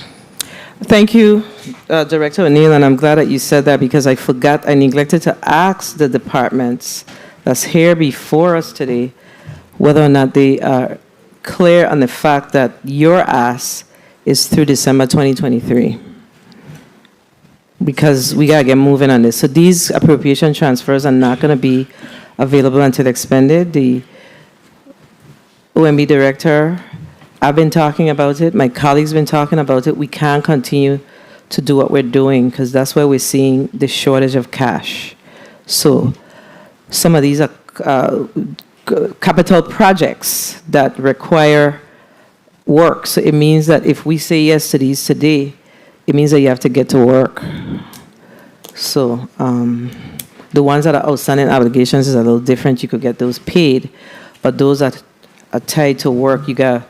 So you have a what obligation? What you how long how quick you want to liquidate it, Director? And I'm dead serious. So you have 3 months to obligate, and how long to liquidate? 3 months, and typically once they have a purchase order, they'll still be able to use. But the key is we can't ask for an appropriation transfer and expect that it's going to be available to you for an entire year. You got to get moving, and that's also going to help us when you pay your contractors. It'll help us to get the money back. I need the money back, so you need to move quicker, and that's just where we are. All right. Well, thank you, and the committee stands in recess for 10 minutes.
The committee is back on the record. Madam Clerk, can you please read the items in block number 2? Block 2, Bill number 35-0067, an act approving and the lease agreement between the Government of the Virgin Islands, acting through its Commissioner of the Department of Property and Procurement, and the Inter-Island Auto Group, LLC, doing business at VIP Quick Lube for improved parcel number 70 Submarine Base, number 6A, Southside Quarter, St. Thomas, Virgin Islands, to be used as a new and used car dealership, repair shop, importer of goods, retail shop, store, and for the related purposes, proposed by Senator Novell E. Francis, Jr. Bill number 35-0104, an act approving the lease agreement between the Government of the Virgin Islands, acting through the Commissioner of the Department of Property and Procurement, and Roncan Inc., doing business as Sandcastle on the Beach, to lease plot number 128-B, Two Brothers Smithfield and Hazelburg West End Quarter, and plot number 129, Two Brothers Smithfield and Hazelburg West End Quarter, St. Croix, Virgin Islands, proposed by Novell E. Francis, Jr. Invited testifiers: Mrs. Lisa Alejandro, Commissioner Designee, VI Department of Property and Procurement. Mr. Pablo H. Padro, owner, Inter-Island Auto Group. Mr. Chris Richardson, stockholder, Rocan Inc. This concludes the reading and the end of the agenda, Madam Chair. Thank you, Madam Clerk. So we have 2 leases before us this morning. We're still in the morning. And I'm going to ask the sponsor to please speak to the 2 leases that's before us. Senator Novell E. Francis, Jr., you're recognized. Thank you very much, Madam Chair. Madam Chair and colleagues, the 2 measures before us today is a lease that was sent down from the Governor's office through the Commissioner of Property and Procurement, and I'm the sponsor at the request of the Governor as per the rules of the legislature. The first measure, Bill number 35-0067, an act approving the lease agreement between the Government of the Virgin Islands, acting through the Commissioner of Property and Procurement, and Inter-Island Auto Group, LLC, doing business as VIP Quick Lube for a parcel number 70 Submarine Base, St. Thomas. And again, in this measure, this bill will approve the lease between the Government of the Virgin Islands and the Inter-Island Auto Group, LLC. And the owner of this, Mr. Pablo Padro, is here to present on this measure. Additionally, Bill number 35-0104, an act approving the lease agreement between the Government of the Virgin Islands, acting through the Commissioner of the Department of Property and Procurement, and Roncan Inc., doing business as Sandcastle on the Beach, to lease plot number 128-B, Two Brothers Smithfield in Frederickstead, as well as plot number 129, Two Brothers Smithfield, St. Croix, West End Quarter, St. Croix, Virgin Islands 2. And this approved a 20-year lease between the Government of the Virgin Islands and Roncan Inc., consisting of approximately 852 square feet and 630 square feet, respectively, of combined land on the island of St. Croix. This has a provision which allow for $3,600 payable, a monthly installment of $300 for the tavern for a term of 20 years, and it also provides for an additional renew option for an additional 10-year term for the purpose, again, of operating a tavern, a restaurant, hotel, a guest house, and a retail shop, and for no other related purpose. And on the island of St. Croix, we have the representative there that will be speaking to these measures, and I ask for my colleagues' approval on these two leases, again, to allow for economic development, as well as to allow for government properties to be used and bring in additional funding to the government coffers. Thank you very much, Madam Chair, for the time and opportunity. Thank you, Senator Francis. And this afternoon, we have before us Mr. Vincent Richards of the Department of Property and Procurement, Deputy Commissioner, and Mr. Pablo Padro, owner of Inter-Island, and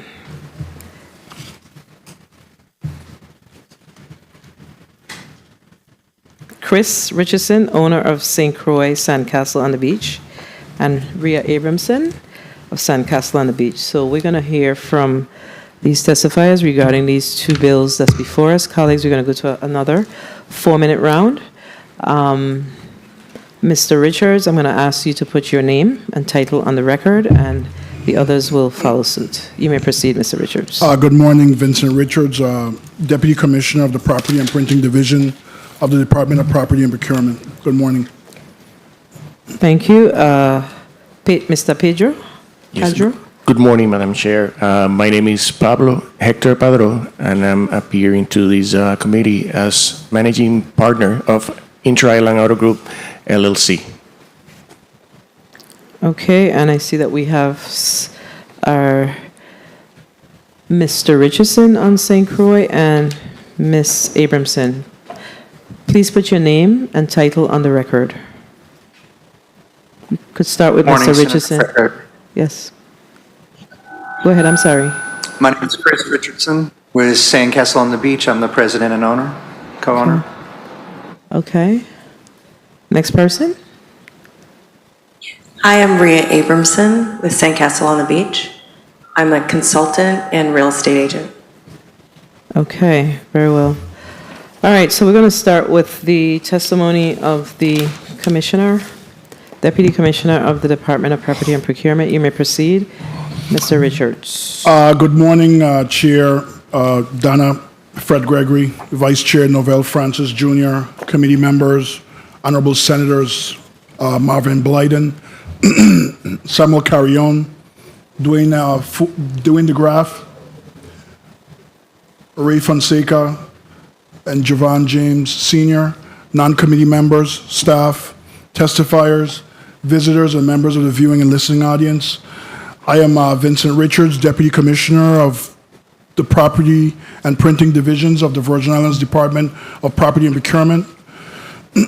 I'm testifying today on behalf of Commissioner-designee Lisa M. Alejandro to offer testimony on the proposed lease agreements for the St. Thomas and St. Croix District, which are before the committee for consideration. Today, DPP requests this committee and ultimately the full Senate's approval of the lease agreements between the government of the Virgin Islands and Inter-Island Auto Group LLC, that does business as VI Quick Lube, and Ron Can Incorporating, that does business as Sandcastles on the Beach. These agreements require legislative approval in accordance with 31 VI Code, subsection 205. Their terms all commence on the first day of the month following the approval of the governor and the legislature of the Virgin Islands. The rent payable under the leases will, after their individual grace periods, be adjusted annually, including any renewal term in accordance with the Consumer Price Index, increases established by the U.S. Department of Labor, Bureau of Labor Statistics. These lease agreements all require a minimum of $1 million of limited and of limits of general liability insurance coverage. As a premises owner, the Department of Property and Procurement will be required to execute all permits and licenses required for the premises. These two potential lessees have provided the required documentation to support the processing of their respective lease agreements with the government, including but not limited to their respective business license and certificate of good standing. The lease agreement between VIP Quick Lube and the GVI is for improved parcel number 70, subbase or submarine base number 6A, South Side Quarter, St. Thomas, Virgin Islands, consisting of approximately 21,462 square feet, or 0.04927 U.S. acres of land, more or less, with a mixed material structure consisting of approximately 7,920 square feet. The property will be used to operate a vehicle dealership, repair shop, importer of goods, retail shop, store, and other related purposes. The term of the agreement is for 20 years, and the lease agreement provides for an optional renewal of 2 consecutive periods of 10 years each. The annual rent for the above referent parcel will be $72,000.00 annually, payable in monthly installments of $6,000 during the term of the lease. The lease agreement between Sandcastle and the GVI is for a portion of the road plot number 124-B, Two Brothers, Smithfield, and Hesselberg, West End Quarter, St. Croix, Virgin Islands, consisting of 582 square feet, or 0.02 U.S. acres of land, and a portion of road plot number 129, Two Brothers, Smithfield, and Hesselberg, West End Quarter, St. Croix, consisting of approximately 630 U.S. square feet, or 0.0145 U.S. acres of land, more or less, for a total of 1,482 U.S. square feet, or 0.034 U.S. acres of improved land, more or less. The property will be used to operate a tavern, restaurant, hotel, guest house, and retail shop, and for no other purposes. The term of this agreement is for 20 years, and the lease agreement provides an optional extension of 4 additional 10 years. The annual rent for the above referenced parcels will be $3,600 annually, payable in installments of $3,000 monthly for the term of the lease. These lease agreements will allow the prospective tenants to either repurpose and or significantly rehabilitate. These proposed lease agreements will allow for the prospective tenants to repurpose and or significantly rehabilitate these properties in the respective districts of the U.S. Virgin Islands. The properties will be returned to the GVI at the end of the terms in an improved condition. DPP and the Commissioner Designee Alejandro seeks tenants committed to establishing long-term tenancy and returning the properties in improved conditions. DPP respectfully requests that the Committee on Budget, Appropriation, and Finance vote in favor of these proposed lease agreements. If approved, these leases will assist these locally owned businesses in expanding and improving their operations. They will also continue to contribute to the ongoing growth and long-term stability and expansion of the local VI economy. This concludes my testimony. I am prepared to answer any questions the committee may have on the reference lease agreements. Thank you very much, Madam Chair. Thank you, Mr. Richards. Mr. Padro, do you have testimony? Yes, ma'am. You may proceed. Good morning, Madam Chair, Dr. Alfred Gregory, and all of the distinguished members of the Virgin Island Legislature's Committee on Budget, Appropriation, and Finance. My name is Pablo Hector Padro, and I appear before this committee as managing member of Inter-Island Auto Group, LLC, parent company of VIP Quick Loop and Kia USBI. In October 2014, Inter-Island Auto Group began operations in St. Thomas, establishing the first express service center for oil and filter changes for all types of gasoline-powered vehicles, recognizing such a need for vehicles owners on the island. Given the rise of our offer, we grew and added other automotive services, such as mechanic service to private and public fleets, body shop, among others. All these predicated on fast, quality service and reasonable prices. In 2015, we became Hyundai Service Center, and in 2016, Kia Service Center. For both brands, we offer guarantee services and original parts for vehicle owners. Given the growth of our company, we were forced to explore a new facility with more space and better exposure since we were operating in a two-bay building located in the Tutu area. Fortunately, and with the collaboration of the Department of Property and Procurement, we were able to rent a property that is subject of the contract before you. Simultaneously, and in response to the good management and service provided to both brands, in 2021, they offer us to become dealers for car sales. After multiple considerations, we opted for Kia. As part of our agreement with the government of the Virgin Islands, we will make capital investments for improvement into the property in no less than $500,000 so that we can operate with the greatest efficiency and with a physical appearance pleasing to all and in harmony with the design guidelines of Kia, of which I shared a preliminary image.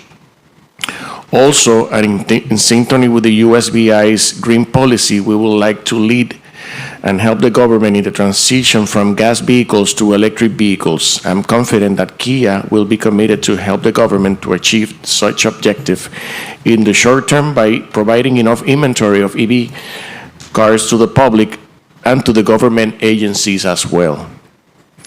We are committed to continuing to provide the highest quality, most affordable automotive services to all our St. Thomas and St. John customers.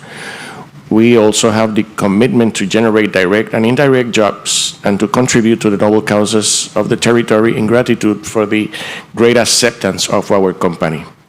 That will be my testimony for this committee. Thank you, Madam Chair, for the opportunity to appear before this committee this morning, and I'm open to answer any questions that members of this committee might have. Thank you for your testimony. And who's providing the testimony for Sandcastle on the Beach? Mr. Richardson? Yes, ma'am. You may proceed. Good morning, Senator Gregory. Good morning, Senator Francis and members of the committee. My name is Chris Richardson, and I'm the co-owner and president of Roncan Incorporated, doing business as Sandcastle on the Beach in St. Croix in the Virgin Islands. Sandcastle on the Beach is a beloved hotel and resort situated in Frederickstead. I truly appreciate the opportunity to speak before you regarding the importance of obtaining a multi-year lease and the continued success and operation of the Sandcastle Resort as a destination for many travelers and the local community. In 1998, and quite by accident, my partner Ted and I first visited the Sandcastle on the Beach Hotel due to a mix-up in our travel plans. We immediately fell in love with the hotel, its amenities, and of course the location and local culture. It became a frequent destination of ours for many years following this trip. Our love for the resort only continued to grow during our many trips to the island, so much so that we made arrangements to purchase Sandcastle and make it our own. In 2017, we became owners of the Sandcastle on the Beach. Since then, we have continued to operate the resort to much success, making modernized renovations and remodeling the rooms, expanding the featured amenities, and altogether creating a serene and treasured destination for tourists and local community alike. In addition to providing a distinctive and prized destination, Sandcastle also provides a great value to the local economy.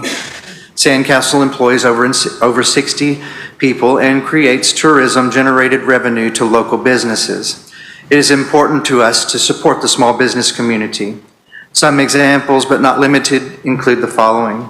Our shampoos and conditioners we use in the hotel are from a locally owned and operated small business, Cultured Naturals.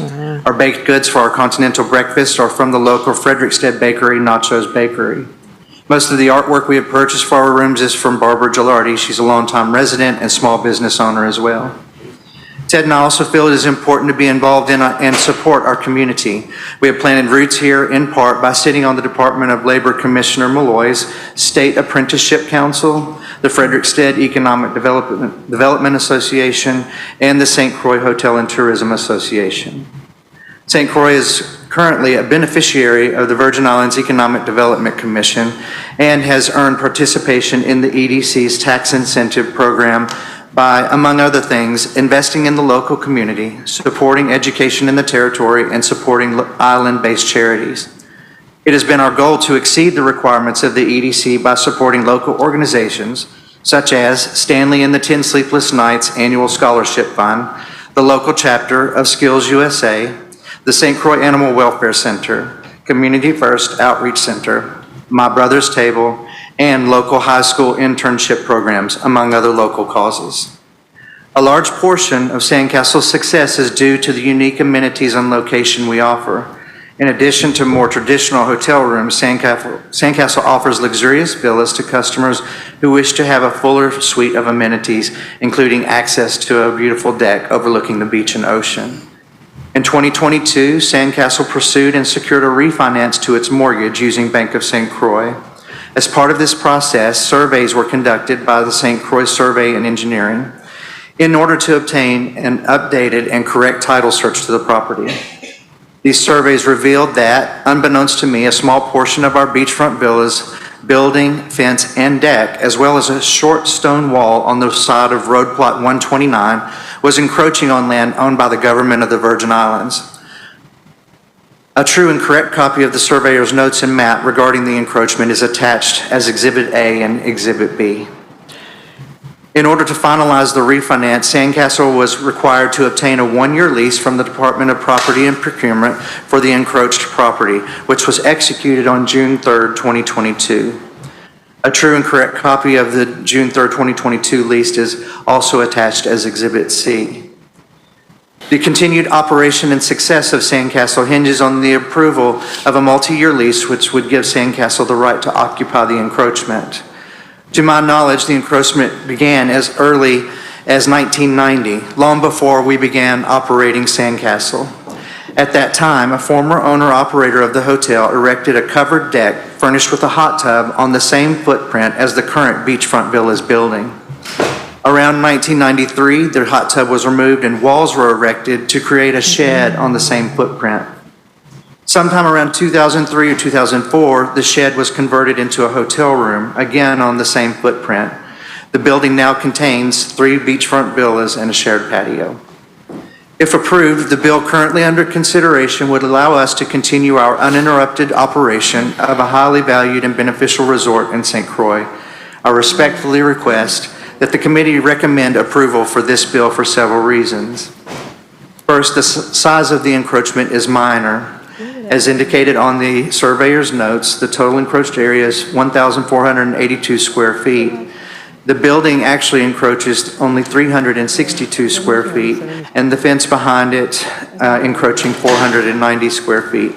And then again, the stone wall that encroaches 630 square feet onto Road Plot 129. Second, considering that the encroachment has existed for over 30 years without notice or harm, it is clear that the value of approving this bill vastly outweighs any disadvantage to the government or the public. The beachfront villa building contains 3 of Sandcastle's most desired rooms. If not permitted to continue occupying the small portion of government land, Sandcastle would have to spend valuable time and resources in demolishing, remodeling, and renovating some of its most attractive features. This would substantially hinder Sandcastle's ability to provide quality and competitive amenities to travelers and the community. Third, Sandcastle has already been and continues to be subject to the lease executed on June 3rd, 2022. Sandcastle has conformed to all requirements contained in the lease, and if permitted, would continue to abide by the terms contained therein. While the current yearly lease term has expired and has been converted to a month-to-month lease, Sandcastle is eager to execute a multi-year lease for the peace of mind that successful operation of the resort will remain uninterrupted. I hope this information was helpful for the committee's consideration, and I would be glad to answer any further inquiries this committee might have. Thank you. Thank you, Mr. Richardson. Colleagues, we're going to go to a 4-minute round. We'll start with Senator Marvin Blyden. Senator Blyden, you may proceed with your 4 minutes. Thank you. Thank you so much, Madam Chair, and good afternoon to Mr. Padro and Mr. Richardson, and thank you so much for both of your testimonies. Let me start here in St. Thomas with Mr. Padro in respect to your lease approval. And let me ask you, how many, you say you've been in business since 2013? Excuse me? You say you have been in business since 2013? 2014. 2014? Okay, how many employees do you have? Oh, I'm sorry, I didn't say my name. For the record, Pablo Hector Padro. Sorry about that, Senator. Okay, we actually have like around six employees. 6 employees. And you are basically trying to expand your business in respect to a used car dealership, repair shop, import of goods, retail shops, stores. What type of retail shops do you plan on? Well, the business license established that use because we sell parts, being the Kia and Hyundai service center. So that's the reason for that type of use in our business license. Okay, and you plan to invest no less than $500,000 into the property to basically expand on your investment, correct? Yes. I don't know if you have the chance to see the image that I sent yesterday. I have seen it. Okay, well, that's a preliminary rendering of what should be the image of the Kia dealer. As I explained in my testimony, we became a Kia, what it's called 3S dealer, service, spare parts, and sales. We have been service and spare parts since 2016 now. Back in 2022, we became sales dealer. So we have to improve the building as per Kia's design guidelines, and that will request quite a investment in the improvement of the facilities. And are there any apprenticeship opportunities with your dealership in terms of our young men who go to the skill center, etc.? Do you have any opportunities for our young people to do apprenticeship within your facility? For training, you mean? Or? Yes, training. Well, actually, since we were in the Tutu area, I had like 4 or 5 students from Charlotte Amalie High School. They used to have a program that in 12th grade, they send some students to work as part-times in different 1 minute industries. So I had 4 or 5, and 2 of them became my permanent employees. Very well, I'm happy and very... Yeah, we're open to that. Okay, very well, I'm happy to hear that, and definitely I will be supporting this adventure, okay? Thank you so much, and Mr. Richardson, good afternoon to you also, and you started out by saying it was a mistake. In 1988, when you first arrived, it was a mistake. 30 seconds. And you ended up buying it in 2018. It was not a mistake, it was your destiny. Honestly, it was. That's why, you ended up buying a property, and we appreciate what you're doing in terms of the community relations and what you have been doing on the island of St. Croix and the relationship you have formed with those different individuals. I know my time has been called, but I just wanted to say I too will be supporting this adventure, and I thank you so much for your investment in the community. And I want to thank both of you for adding to our economic development here in the beautiful Virgin Islands. Thank you so much, Madam Chair, for the time. Thank you, Senator Blyden. So, Mr. Richardson, I have to be a little nosy. Where were you? Yes, ma'am. Where were you going before you ended up in the Virgin Islands, in St. Croix in particular?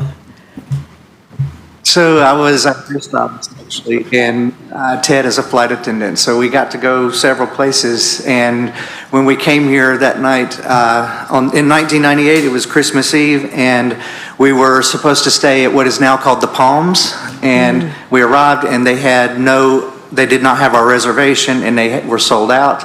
So we started looking around the island. It was absolutely by accident, and we were really grateful. They had one room available at Sandcastle on Oh. Christmas Eve in 1998.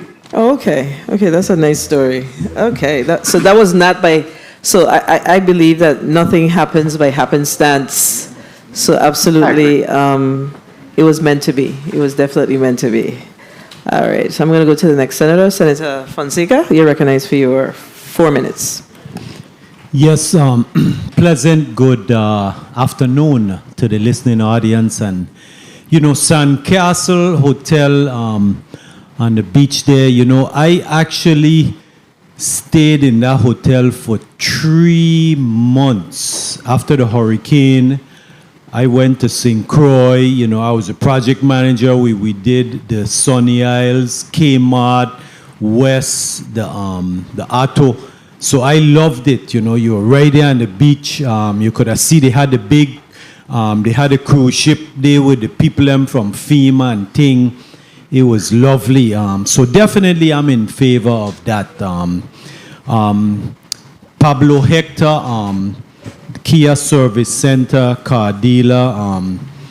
So you're interested in gas to electric.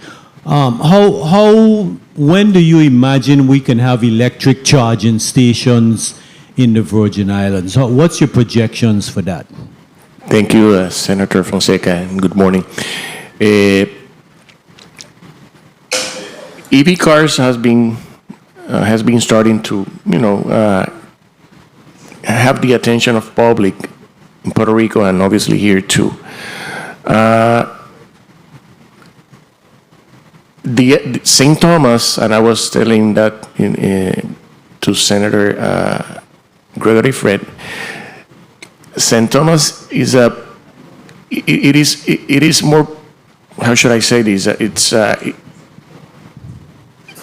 It's better to have an EV car here than even in the States or Puerto Rico because of the short distances. It would make sense to have one here. And as a dealer, as recent as 2 weeks ago, I was in Puerto Rico talking to the principals of my distributor, which is Motor Ambar, and we already arranged a plan to start training and selling the cars here. As we speak, I have one of my technicians training today, having a training so we can start selling them. I have an idea of how to establish a charging station network in the island, it will be needed. And I was thinking also that those charging stations could be even solar powered, so we don't need the necessity to be plugged into the grid. So that is something that we can maybe elaborate very soon to see how we can start the transition from gas to electric in the island. Sí, gracias. Yo también estoy a favor de eso. Cuando el tiempo llegue, ya yo lo voy a votar por eso. You know, how much does an electric car cost right now? The average one, not like a Tesla or 1 minute. A Kia electric vehicle. How much would one cost? Well, I must tell you that they're not cheap. They're not cheap. Oh, Yeah, God, I mean, it's out of my price range. but what is like 20,000? I guess they will have a landed cost of around maybe between 52 and 55,000. Ooh, papa. As any new technology, they start very high and eventually they will start to, you know, yeah, well, 30 seconds. into better come down prices. a lot for me to be able to afford one. But I want to go to the Assistant Commissioner, Victor. You know, I am in favor of all of these. I know that you are impeccable, man of a lot of credibility, and you review the stuff. But I want to ask you one big favor, because remember, we're still in this kidney dialysis thing, and then we need to get Caribbean Kidney Center. So I know you got a whole lot on your plate. Time. But let's please just try to get the Caribbean Kidney Center, because, you know, I getting some calls saying that the legislature had appropriated $700,000 to continue the kidney service, and we don't ever want to fall back into a kidney emergency. So please, property and procurement, let's get whatever you can to get those appraisals done so that the government can move forward with whatever we're going to do with the Caribbean Kidney Center. And thank you very much, Madam Chair, for the time. Thank you, Senator Fonseca. So, I spoke with my good colleague from St. Croix, who is the real Espanol man. And I asked him a few weeks ago to teach me some Spanish, because when I went to Spanish class, when I was in high school, I only remember one thing: "Está Susana en casa." I'm serious. That's what I remember. And interestingly enough, my stepmother, who's a Crucian, she spoke Spanish, but none of us in the house knew it, interestingly enough. But never too late. So I did have that conversation with Senator Carrion recently. Let me just ask a quick question of you, Mr. Richards. What we do here in the legislature is we approve these leases. And of course, in approving the leases, we have that budget cycle. And we always want to see that as we approve the leases, that our tenants are in fact making their payments. So on average, what would you say, if of your 100% leases, what percentage of your leases are in arrears? If you have either a number or a percentage. And what are you doing about, how are you addressing those tenants that are in fact not paying their leases based on what has been approved by this institution? Well, Sandra, let me answer it this way. Number one, I can't give you a specific percentage right now. I can tell you that I have been giving a mandate by Lisa Alejandro to Commissioner Lisa Alejandro. Thank I you know it's very hard much. when it's a girl, but No, it's not. No, it's not. No, but I have been giving, our team has been given a mandate to bring our collections in line and bring them as close to zero as possible. We have some initiatives that we want to and we will get done in the coming year, and it's incumbent of us and of the department to get the collections under control. So, I've been given my marching orders and we're working on that. yeah, so we're going to ask because again, as we have these conversations, we are working on our 2024 budget, and we need to see from your department your listing of outstanding leases that's in arrears. So your aging report, we would like to see that as we contemplate the budget, because as we looked at our fund balances for your, what is the name of that fund? Business and commercial. Your business and commercial, I think it's in the red by $2.3 million, if my memory serves me correct. So it could be a number of things. It could be that they're not updating the entries. It could be a number of things, but we would like to see what you have to compare it to determine whether or not it's something that we can in fact do for FY23. So on average, monthly, how much do you collect in rent? Monthly, it's supposed to be at least $340,000 to $350,000 monthly. It's supposed to be, no. So based on your 100%, you should be collecting $350, or is it, what are you collecting though? $340,000. That's my guesstimate. Now, I don't have the numbers in front of me, but I'd be happy to provide the information for you. Please. If you ask that of the department. Okay, so we're asking, usually we sit through the chair, so I'm the chair, so we want you to send back to us your current monthly and annual collections for, let's just say FY22 and 23, so we could have an idea as to what you're truly collecting and what's being uploaded on the ERP system. Okay? Duly noted, Senator. All right, thank you. And it's just important because we make these approvals, and then we want to know that our the folks that come before us are making good on these leases. Okay? Senator Carrion, you're recognized for your 4 minutes. Thank you, Madam Chair, and good after. It's still morning, right? No, good afternoon to testifiers and viewing and listening audience. So I'm looking here at the exhibit presented, exhibit B by Mr. Richardson, and I was trying to understand the area. So is it a road? And I don't know if Assistant Commissioner could maybe try to clarify the area that's encroached in. The question is for me or for Mr. Yeah, Richardson? Yeah, any of the two. I'll yield to Mr. Richardson to answer first.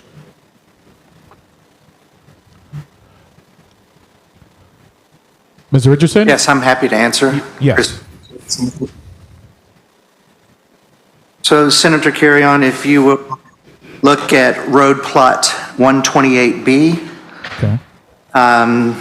If you're looking at the little map I provided with the Caribbean Sea, you can see that road plot. It's actually sand. It's not a hard surface road. It's just a road plot. There's actually, it's grown up with trees and shrubs and so forth. And you can see the line. The building encroaches over, as I mentioned, 632 square feet. And then behind the building, we have a chain link fence that just goes in line with the building, directly off the corner of the building, that's also encroaching.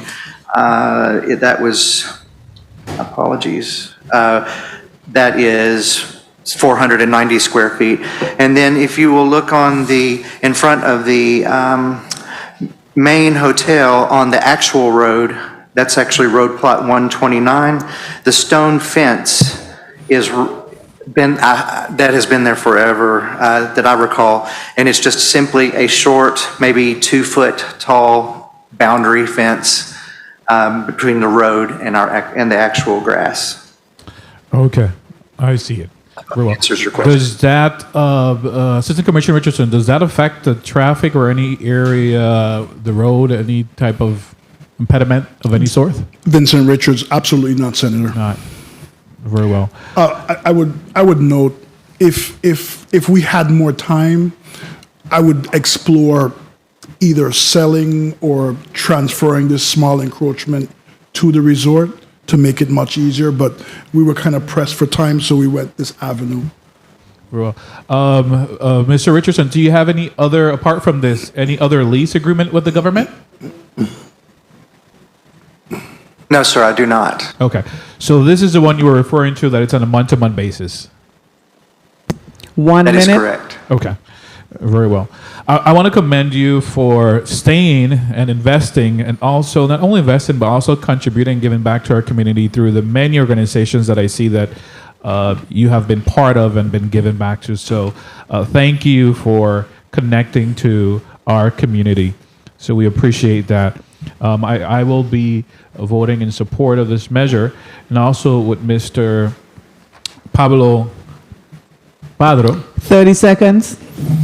Great. So in your testimony, I didn't see the number. I know I heard you saying about the investment, but I didn't see it in the testimony. So what's the minimum amount you're saying you're going to invest in the renovations of the property? Good afternoon, Senator. Pablo Padro for Inter-Island Auto Group. We're expecting to make investments of no less than $500K, because as I was explaining to Senator Biden, Kia have very stringent guidelines for design, and that asks for a big investment to have the building to have the image that the rent represented. So that would be the minimum investment, not including other areas in the land and in the building itself. Thank you. And just last thing, Madam Chair, if I may, if Assistant Commissioner could tell us what's there now and the condition of what you have there on the property. Vincent Richards. Senator, if on section 4.01 also dictates the estimated amount of money to invest in improvement of the property, and it lists out what is expected to be part of the improvement. What's there right now is a warehouse building and a shed for maintenance. The property previously was operated under, I believe, Cowpet Auto and Jay's Jeep Rental. And I think historically, it went back to the 1970s. It was John's Auto, which was a Mazda, Honda, Acura dealership. Thank you. Thank you very much, Madam Chair. Thank you, Senator Carrion. So let me just follow up and ask, the improvements are to be no less than 500,000? That's what this says? Senator, to be honest with you, I'd be surprised if he doesn't spend north of $500,000 with the way building cost and building materials is going. No, but I'm asking the lease, is it clear in the lease that, it's just an estimate in the lease then? Yes, in section 4.01, it does specify an investment of an estimated $500,000, and it goes on to list the improvements that has to be done on the property as well. And Mr. Pedro,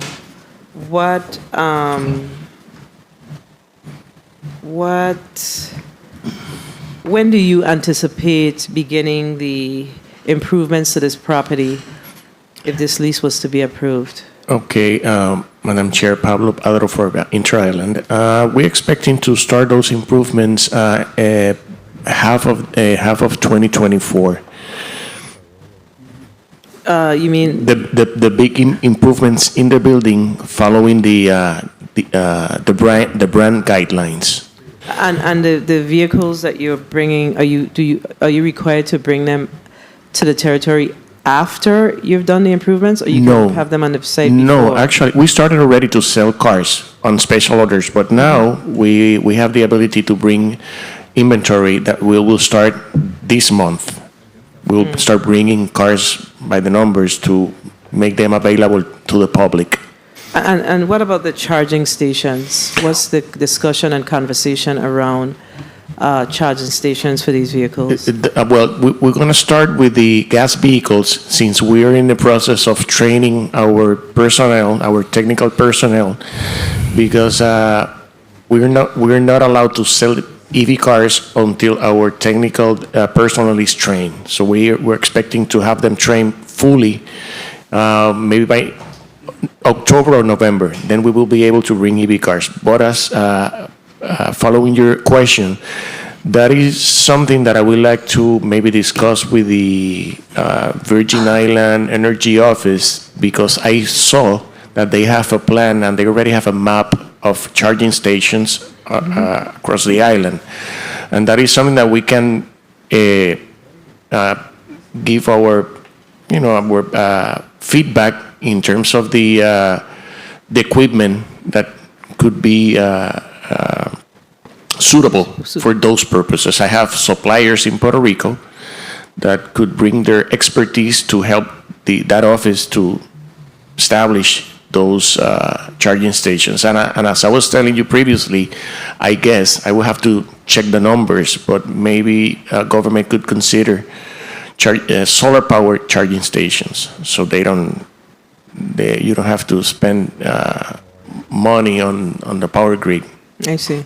So the charging stations we currently have now, Mr. Richards, are solar powered or the electrical? The Department of Property and Procurement has two vehicle charging stations on both islands. On St. Croix, one of them is solar and one is hardwired into our building.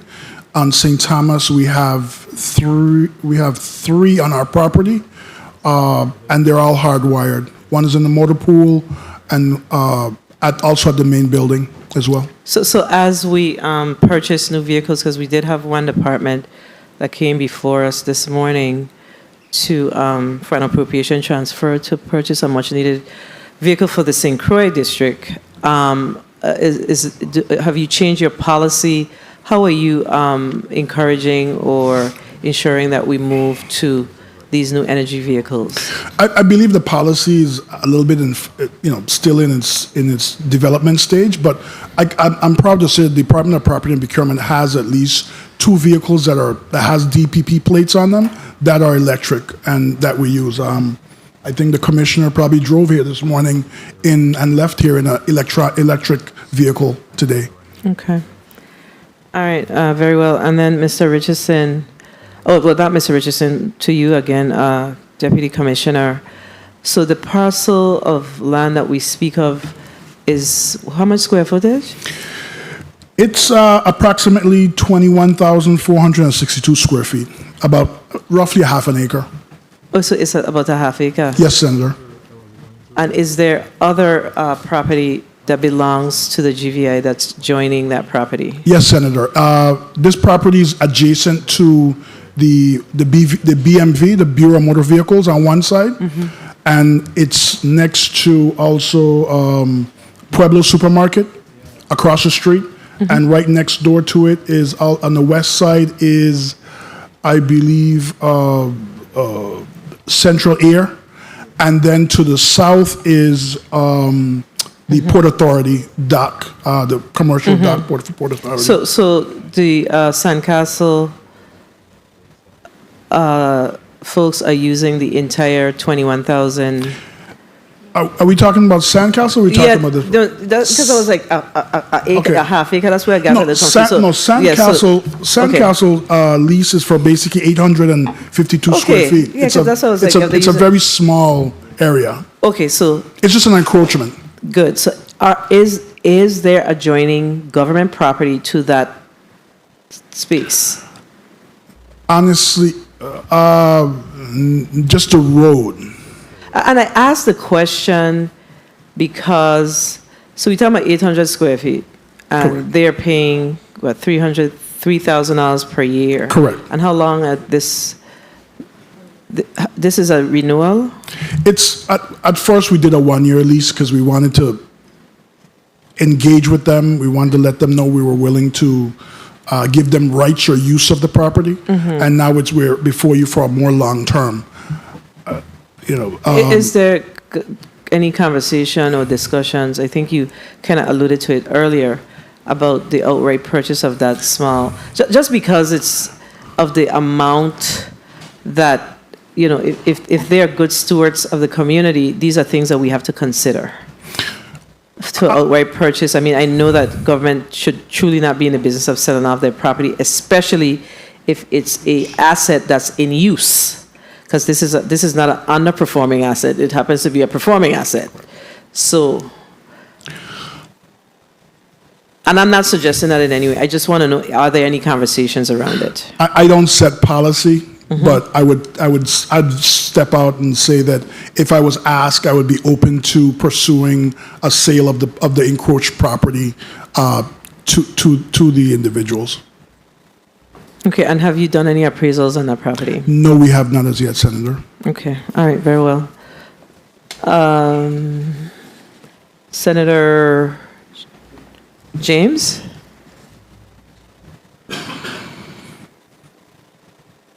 You recognize for your 4 minutes. Thank you. Thank you, Madam Chair, for the time. Greetings, testifiers. Greetings to the people of the U.S. Virgin Islands. And thank you, Mr. Richardson, for all that you do as a business owner in the territory. I see here that you are a member of the Frederick Economic Development Association, so that's great stuff. And you, as a hotel owner, now looking to enter into this lease and agreement. Just quickly, the benefits of you being a member of the Frederick Economic Development Association and helping with the transition to get more economics into Frederick, how is that coming along? Well, unfortunately, that I am not in charge of that board. However, I'm happy to sit on it and make recommendations. It has been probably at least 8 months since that board has met. Okay, 8 months. Okay, thank you for your honesty. 8 months is a short period of time, so I can't really hold you accountable. But I hope at a later time we can have a discussion, because I'm happy to see when individuals are investing in Frederick. I was just down there this weekend for Labor Day, and I must admit, Frederick can do a lot more, so we are encouraging you to stay. So I will not do anything to hinder the progress of Sandcastle. But as we speak about this 20-year lease, it is a no-brainer for me. When I first saw the dollar amount, I was a bit concerned. I was like, that's a little bit. But based on the exhibits and what I have seen here, it's a very small piece of property. So it's a no-brainer. I'm going to support it. Thank you so much. But obviously, I have a lot of time, so I will continue to use my time. But as far as room for improvement and to expand Sandcastle, what's in your vision or your mission or objectives to have that? Yes, actually, we are in discussions with, we own, as you can see on the survey, there's a couple of areas that are not developed yet that we own with the hotel property. And so our hope is to expand with more hotel rooms to be offered. And I know you don't want to speak too fast, but as far as expanding your accommodations or your hotel accommodation or occupancy, how much you plan to expand that by? So currently we have 26 rooms and also the restaurant. We would love to build 2 more 12-unit rooms on the property, so an additional 24 rooms. And that's over a period of how many years? I realistically think that's probably over a period of 3 years. Over 3 years, awesome stuff.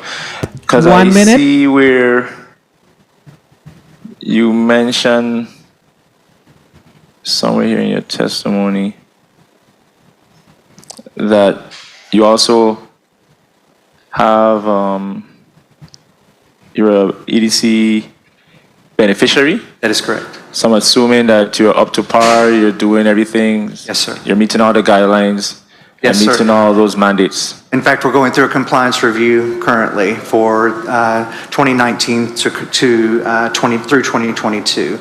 So I've just submitted all of that. But we, of course, in order to maintain good standing, I have to do annual reports as well. So I am current.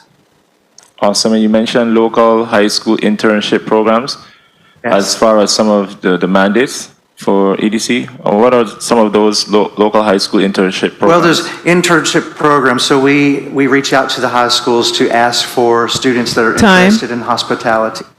And fortunately, so far, we have been able to accommodate 4 students over the time that we've had it, where they will come in and work at the front desk or shadow one of our front desk agents, also working out with beach attendants and also in the restaurant. Good news. My time was called, so I don't want to abuse it, but hopefully at a later time I will get to meet with you. And anything to expand or improve on the economic development of Frederick is definitely a win-win for the territory. So thank you once again, and I will be supporting your lease. Thank you, Madam Chair, for the time. Thank you, Senator James. Let me just ask, the business license for these 2 businesses, are they up to date? Because I'm looking in the file and I'm not seeing, I'm seeing just a 2022 license for one, and just share with us.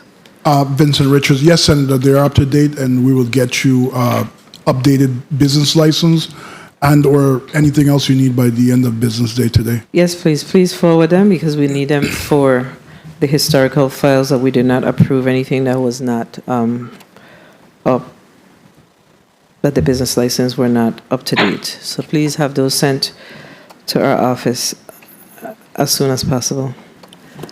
All right, Senator DeGraff, you're recognized for your 4 minutes.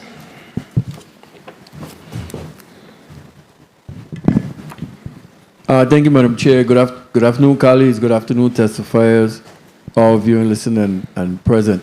I stand in support of both of these leases for sure. One thing I was trying to figure out on the St. Croix end is the properties encroach on other government properties. So if the government properties that they encroach on, well, I think one is a road, but is the other side a lot? So does it take away from the square footage of that lot, and what would be the impacts of that, if any? Vincent Richards for Property and Procurement. Senator, I don't have the map in front of me. Oh, okay. But okay. we did do a tour of the where the subject encroachment is, and we have absolutely no concern about it either being detrimental to the road and or the other part of the encroachment as well. Okay, I'll be satisfied with that. Also, Mr. Padro, in regards to Deputy Richards, he has the old John Prevost building. John's Auto? John's Auto, John Prevost. Yeah, I remember I started working in the 70s down there, so I know where it is.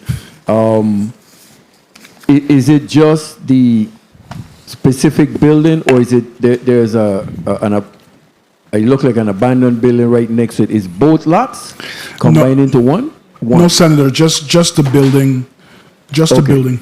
Okay, so for Mazda, we're going to Kia, and okay, so good. So again, now with you have also the mechanic shop, and there's an existing mechanic shop there already. I'm always concerned about environmental issues in terms of oil storage and you have been here from 2014.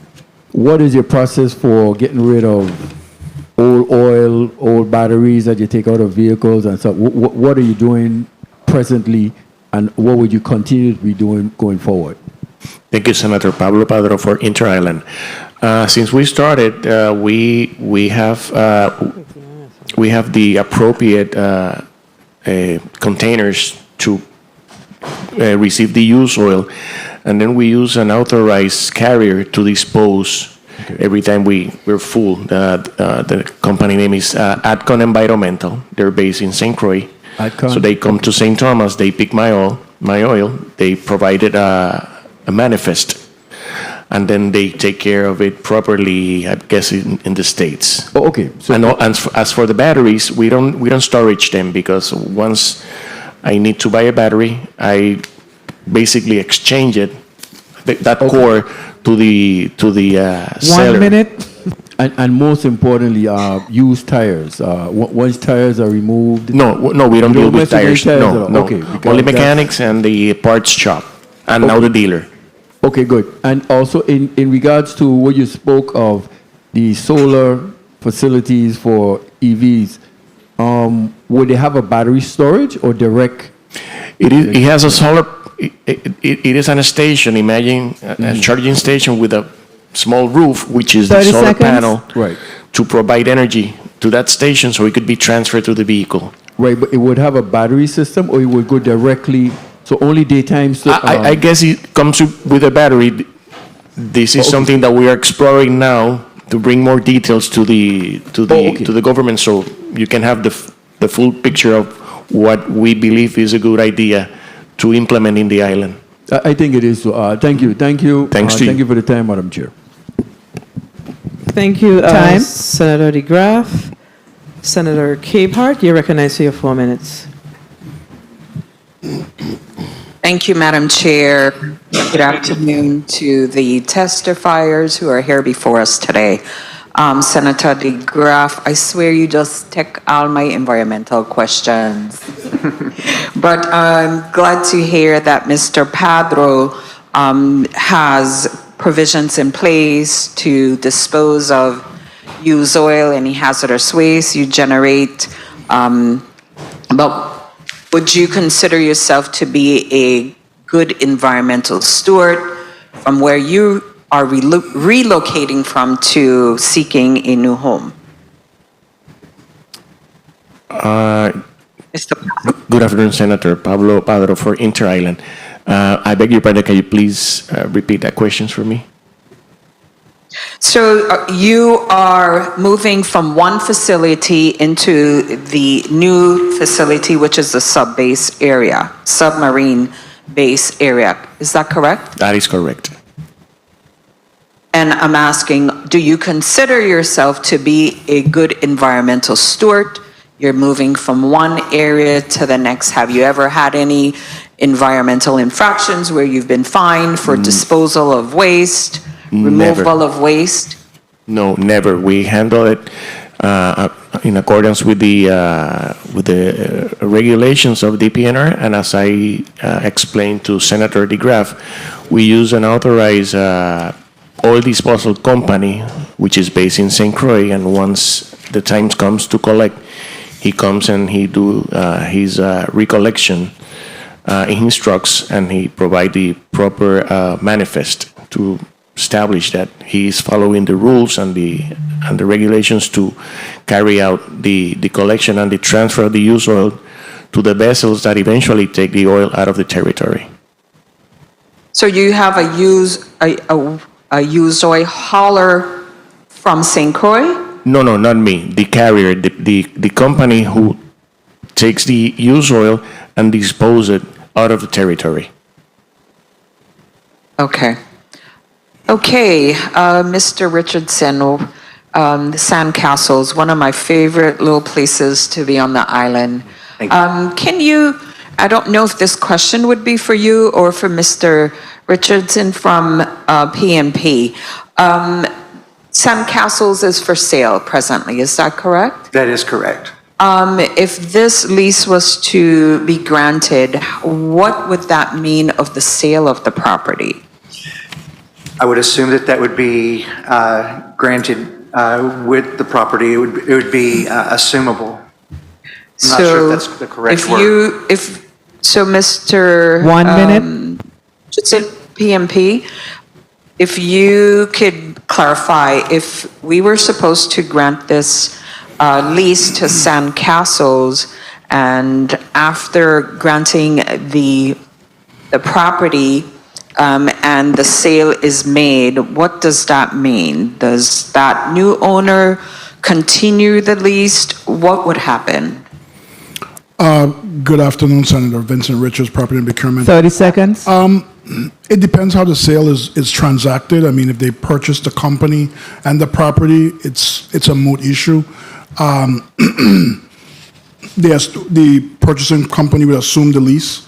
But there is a provision in the agreement that if Sandcastles wants to assign the lease, that Property and Procurement has to be requested to, or has to permit the assignment, and time. We would have no reason not to approve such request. You're saying there's a clause in this agreement that would state what would happen? Okay. Section 904 speaks to a consent of assignment should not be withheld for any unreasonable, should not be withheld unreasonably. So, you know, again, if the property was sold or the lease was transferred and someone requests for it to be assigned, there's no reason why, them assuming the lease agreement will be a problem. Okay, thank you, Mr. Richards. Thank you, Madam Chair. Thank you, Senator Capehart. Senator Francis Jr.,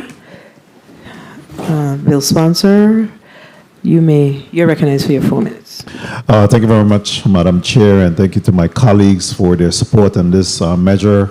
Again, that was sent down by the administration through the Commissioner of Property and Procurement for the purpose of allowing for economic development, employment, improved property and infrastructure. Encroachment have been a long issue throughout the territory, and it's something that present opportunities as well as present some challenges. So I'm happy to hear that this situation have allowed for at least some amicable resolution in being able to address this particular situation. Had it not been the government, if that was the private sector, that cost could have really been astronomical and present some challenges. So I'm glad that the government was able to step in and assist in this endeavor. I heard the conversation regarding the charging stations and those things, and I know that the Energy Office is very poised to do embarked on a deployment of a number of charging stations throughout the territory. They already received the grant funding and now looking at specific locations throughout the territory for establishments of these charging stations. And we have a number of EV transportation right now, and certainly will be the beneficiary to this. And so I'm happy to hear that at least there is some competition or some other avenue that may be available for them to assist in that. I wanted to ask you, Mr. Deputy Commissioner Richards, are you Deputy Commissioner or Assistant Commissioner? What are you doing? What are you these days? Currently, I'm Deputy Commissioner, Senator. Okay, very well. So, there's this big conversation right now in regards to abandoned and derelict buildings, as well as there's always the finger pointing that if there's anyone that should really get the house in order, is the government. And, tell me what's being done in that space to really encourage, market, or have discussion where, there is opportunities for government buildings or property could be available for the purpose of economic development and expansion. Vincent Richards. Senator, I guess a strategy would be, similar to how do you eat an elephant, one bite at a time. If you walk outside the legislature right now and you look a little bit to the west, there's a bright, brand new building. Well, it looks brand new. It's a renovated blue restroom that the administration transformed it from being derelict and Is that abandoned. the place that the legislature provided the funding for you're referring to? The place that the legislature provided the funding for? Yes, Senator. Oh, let's be clear. Okay, Yes. go ahead. So we transformed that building into a restroom, a public restroom, and a visitor center. The building right next to it, we covered it in the fabric, but we're about to cross the T's and dot the I's on a lease agreement with a nonprofit that's about to 30 seconds. Fully transform that building as well. So, and I can go on and on about all the different facilities that we've identified that we're starting to put programs in place to reuse, repurpose these buildings and to either get them into private hands and or to get government agencies back into them. Very well. I just thought that this was a good opportunity to really have that discussion about what's being done in that space. So thank you. Time. As my time wrap up, again, I ask for my colleagues' support in this these two leases that have come before us, and the property and procurement have done their part, as well as the investors, the property owners, and those seeking to expand have done their part. So I'm asking for your support in moving these forward. And again, I want to thank both Mr. Padro as well as Mr. Richardson and Ms. Rhea Abramson as well for the work that they have done to bring these leases before us today. Thank you very much, Madam Chair, for the time. Thank you, Senator Francis. And I too have to remind our departments from time to time that the legislature, we do have innovation in the institution of the legislation. We did recognize that that particular facility downtown needed to be converted into a bathroom. We got lots of complaints, lots of concerns, and that funding bill was passed in the 33rd legislature to, in fact, cause that bathroom to be stood up for the people who traverse and for the people at the Virgin House who also, and you know what? And you're right. And, I'm glad that institutional knowledge is so important. It's so important. When we cut the ribbon that day for that particular bathroom, the senators were standing on the side. We were standing on the side. The executive branch was standing in the middle. But what came to mind that day was the fact that that particular bathroom bill was vetoed, and we had to override it. Yes. We have to, our job is to remind our community that we don't just sit here. A lot of times we are in a fight, we just don't talk about it enough. There was something else that Senator Fonseca said today about one of the measures, one of the I can't remember what it is, one of the departments talked about, the Bavoni. Yes, the Bavoni Road. That too, because that's why institutional knowledge is so important. So, and of course, Senator, my good colleague from Savan Bavoni, I ain't sure yet, right? He talked about, giving praise to the administration for the Bavoni Road, and yeah, they got it done. But the work to move the funding to ensure that the Bovoni Road came from this body. We sat and we cuss each other in the back. We lick our child and we come out and we vote in the affirmative to ensure those roads were fixed. So, for both districts, for St. Croix and St. Thomas. So now we are happy to, and that happened in 2021. So we're now in 23, and a lot of those roads still need to be repaired. So there's more money, there's more funding that was appropriated. I think at the time we were like 19 million, if I have a good memory. It's about $19 million. So we need to see those roads moving.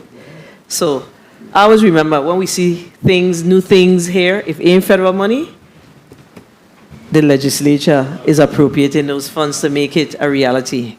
So I thought that was very important that I put on the record.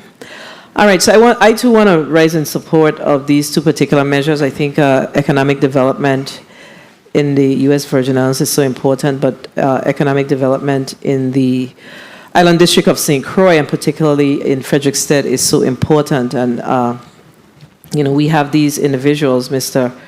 Richardson and his partner, who have, come to the territory and really put themselves up to serve not only from a business perspective, but they're also now an integral part of the community. And that's why I shared with him earlier that nothing really happens by happenstance. They were to be here.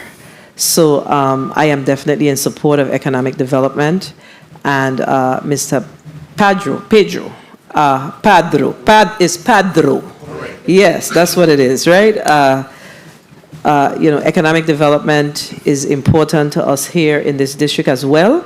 And for certain, we know that we are moving towards a more energy efficient world, and the Virgin Islands should not be left behind. So I'm happy that we are seeing that we actually have a auto group that's coming here to ensure that we are able to purchase energy efficient vehicles.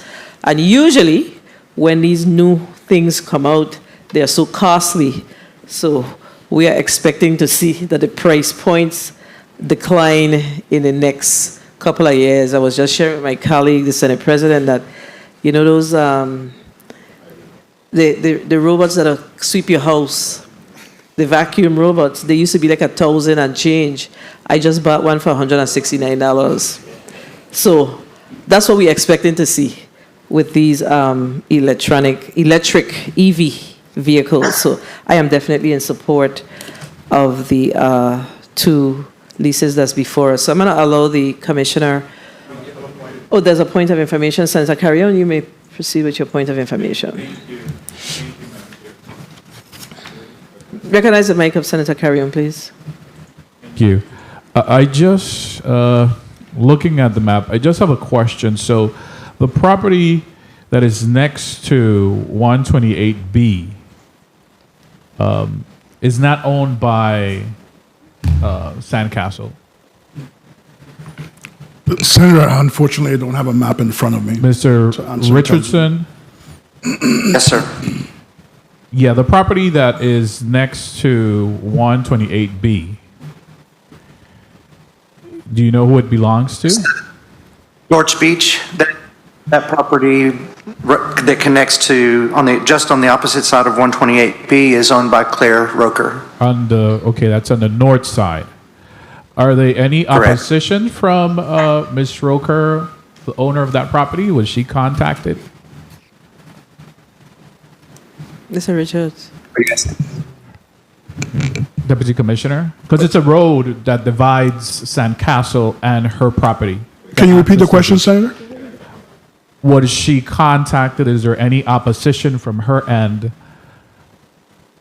with the lease agreement that you're having? Because that's a road that divides both property and gives access to both properties. An easement. Senator, no, I had no reason. We didn't identify any reason that we need to contact that property owner. The road belongs to the GVI. I can't speak specifically right now, how we got access to the road or the ownership of the road, but the road belongs to the GVI. Sandcastle encroached. They approached us. We're open and was open to remedying the encroachment, and here we are. Okay. Senator Kerry, this is Chris Richardson. If I may also add that Claire Roker is a great ally and friend of ours and has supported everything that we have done. We are in constant contact with her, and in fact, try to help her with beach cleanup and so forth for Dorch Beach, because it's an important part of our community too. Okay, very well. Thank you, Madam Chair. Senator Carrion, this is Rhea Abramson. Hi. I represent Claire Roker on that particular parcel of land, and she would have no objection to the lease going to Roncan Inc. for the encroachment. Thank you. Thank you for that. Thank you, Madam Chair. Thank you, Senator Carrion. So I'm glad that we were able to clear that up. So thank you for the question. So we don't have any issues or challenges moving forward. And I suspect that if the landowner had any issues, they more than likely would have contacted the Department of Property and Procurement. So thank you for the question. All right, we're going to allow our testifiers to close, and we're going to start with Mr. Padro. You could give us a quick 30-second close. Thank you, Madam Chair.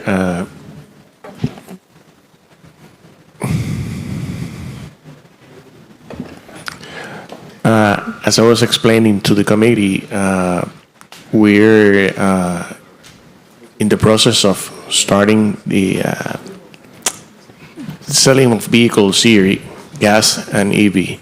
And one of the things that I didn't mention before is that we, as a fifth dealer in the island, and recognizing that the other dealers' prices are very, very high, we are committing to bring another option at reasonable prices with a good service and parts availability. Not to mention now the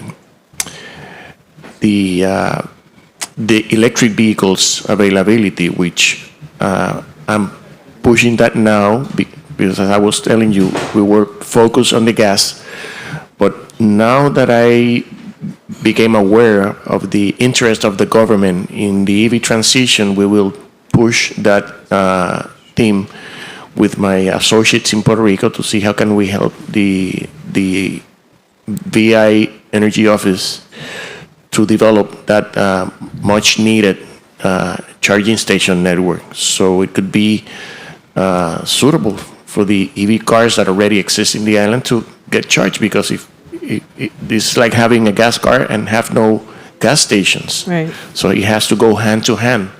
So we're willing and with pleasure to help the government of the Virgin Islands in developing that area of the green policy. Thank you. Are you finished? Yes, and Okay. again, I appreciate to all of the members of the committee your time and your support to our commitment on this island, which it's my home now. I'm from Puerto Rico, but I have been living here for the last 10 years, and I'm pleased to call St. Thomas my home, even though I still love my big island. But this is home now, and we are planning to stay here for a long time. All right, thank you for that. Thank you. All right, Mr. Richardson, 30-second close. Yes, ma'am. Thank you, Senator Fred Gregory and Senator Francis, and also the committee. I do appreciate your time in looking at this. I really want to say how grateful on behalf of Ted and myself. Every senator had something so nice to say about the property that we have, and I'm very grateful for that. And we are, even though our property is for sale, we are still, we want to be good stewards of the property, but also the community. As I mentioned, we came for 18 years prior to purchasing Sandcastle, just because we just love St. Croix so much. So I'm very grateful that you've taken the time to look at and discuss this lease. Thank you. And before I ask Mr. Richards to close, something came to mind. So, Mr. Richards, very quickly, I know that you have leases that are in arrears. Do you have a process by which you utilize the small claims court process after a certain amount of months, or you try to battle it out on your own? The legal avenue is a tool in our toolbox. In my 8 years, we haven't choose to use it. Hasn't gotten that far, but it's there, and we'll use it if we have to. There's a new push to have the issues resolved in terms of arrearages, and it's bearing fruit. And I expect that between now and the next time that we're back before you, we'll have put a significant dent in the collections because it's been mandated and we don't have a choice. So Great. We're meeting with our tenants that are in arrears, and we're working it out. Well, thank you for that. It's important to us because we have to make sure that we are managing the resources, the financial resources of the government appropriately. We have to provide services to our community, and we can't provide services without receiving our revenues. That's a major part of how government functions. All right, I'll allow you to be dismissed, and the committee will stand in recess for 4 minutes, and we will come back to vote on all that we've discussed today. Committee stands in recess. Thank you.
the nature of man. It's the earth man. Rasta man. I listen the first. What is a Rasta man? The man we set the plan. The man we touch the street and love and bless up everyone.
The committee is back on the record.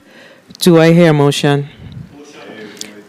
Senator Fonseca, you're recognized for your motion. Thank you, Madam Chair. I move that appropriation transfer number 001-2023 for the Department of Planning and Natural Resources to address deficits in the supplies and the capital outlay categories for projected renovations, repairs, and maintenance, small tools, mining equipment, and machinery be favorably. Senator Fonseca, can you restate your motion? Oh, yes. Thank you. Madam Chair, I move that appropriation transfer number 001-2023 for the Department of Planning and Natural Resources be favorably approved by the Committee on Budget, Appropriations, and Finances pursuant to Title II, Virgin Islands Code, Section 28B, with the transfer funds be available for use through December 31, 2023. I so move. Thank you. Motion for appropriation transfer number 001-23 for the Department of Planning and Natural Resources has been properly moved by Senator Fonseca and seconded by Senator Francis, Senator Blyden, and Senator DeGraff. Are there any objections? Roll call, please. Hearing no objections, roll call, please. Senator Marvin A. Blyden? Yes. Senator Blyden, yes.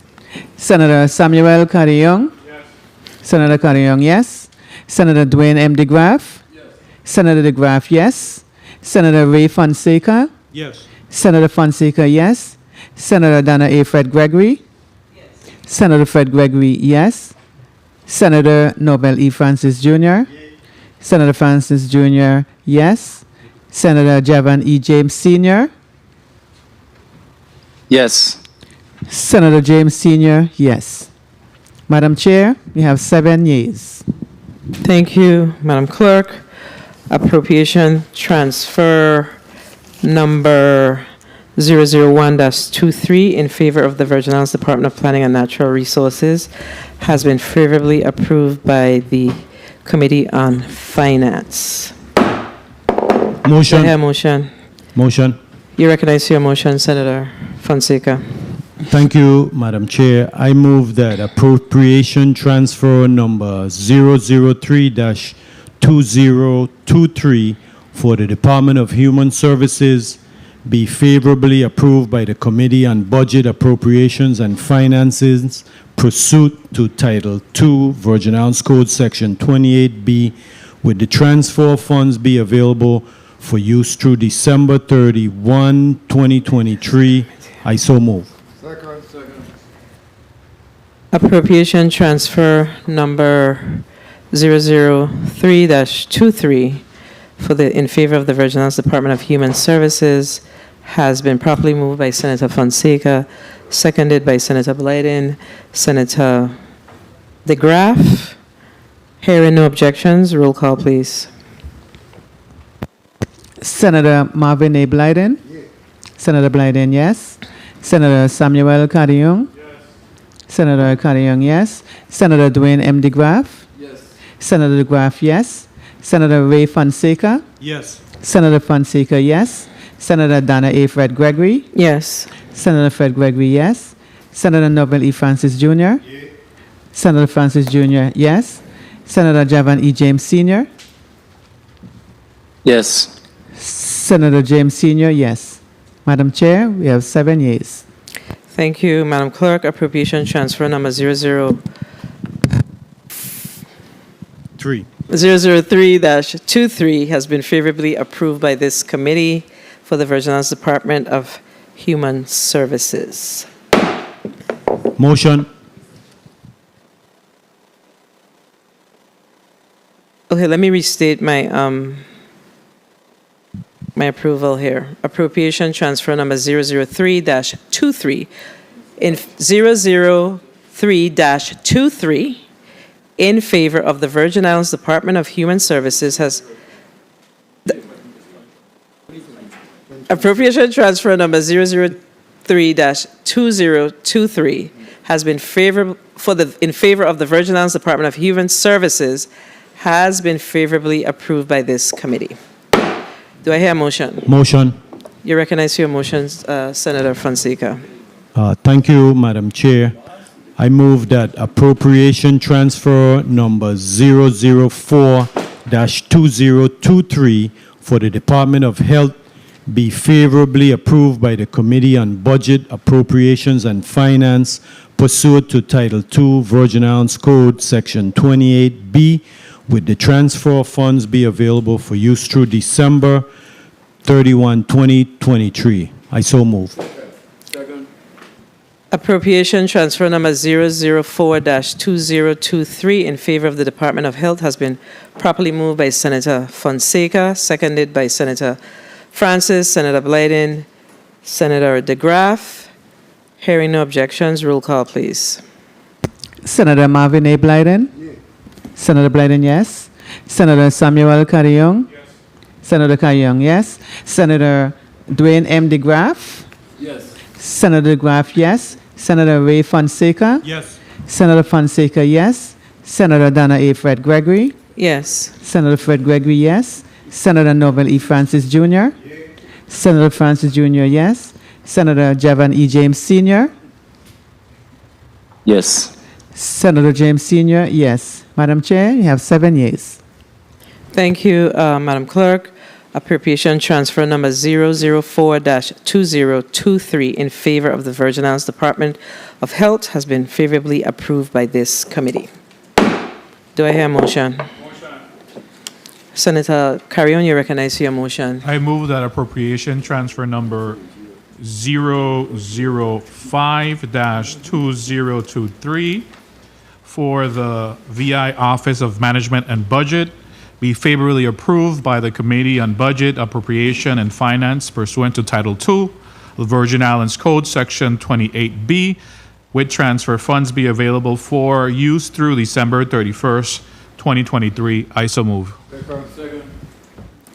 Appropriation transfer number 005-2023 in favor of the Virgin Islands Office of Management and Budget has been properly moved by Senator Samuel Carrion, seconded by Senator Blyden and Senator DeGraff. Hearing no objections, roll call, please. Senator Marvin A. Blyden? Senator Blyden, yes. Senator Samuel Carrion? Yes. Senator Carrion, yes.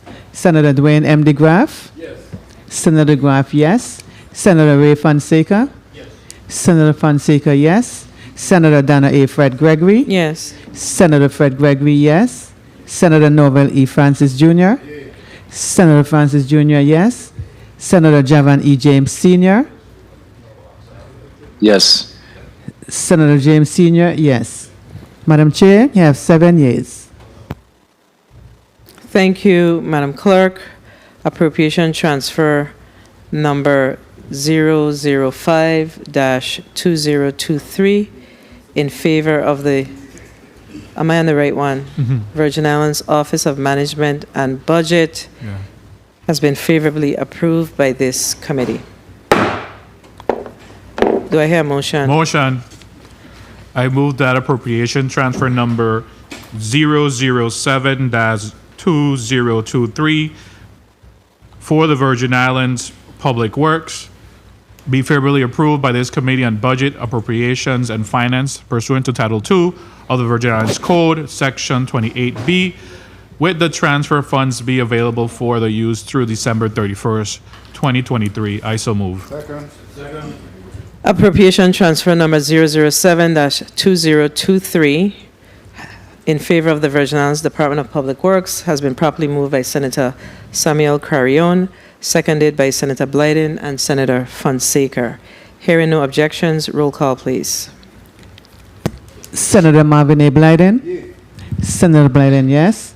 Senator Samuel Carrion? Yes. Senator Carrion, yes. Senator Dwayne M. DeGraff? Yes. Senator DeGraff, yes. Senator Ray Fonseca?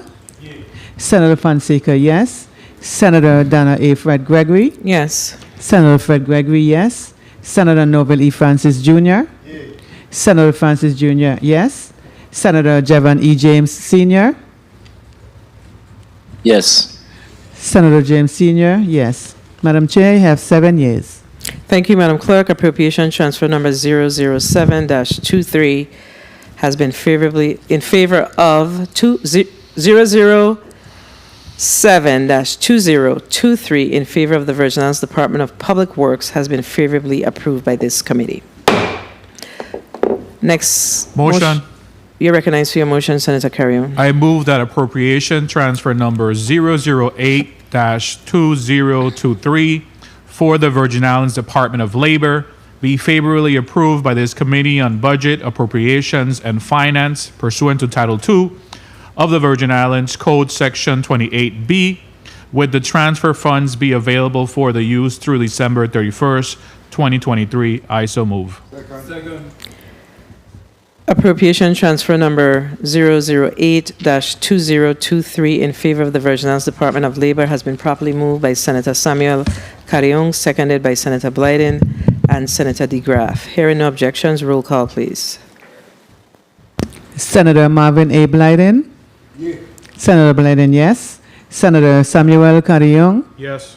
Senator Carrion, yes. Senator Dwayne M. DeGraff? Yes. Senator DeGraff, yes. Senator Ray Fonseca? Senator Fonseca, yes. Senator Dana A. Fred Gregory? Yes. Senator Fred Gregory, yes.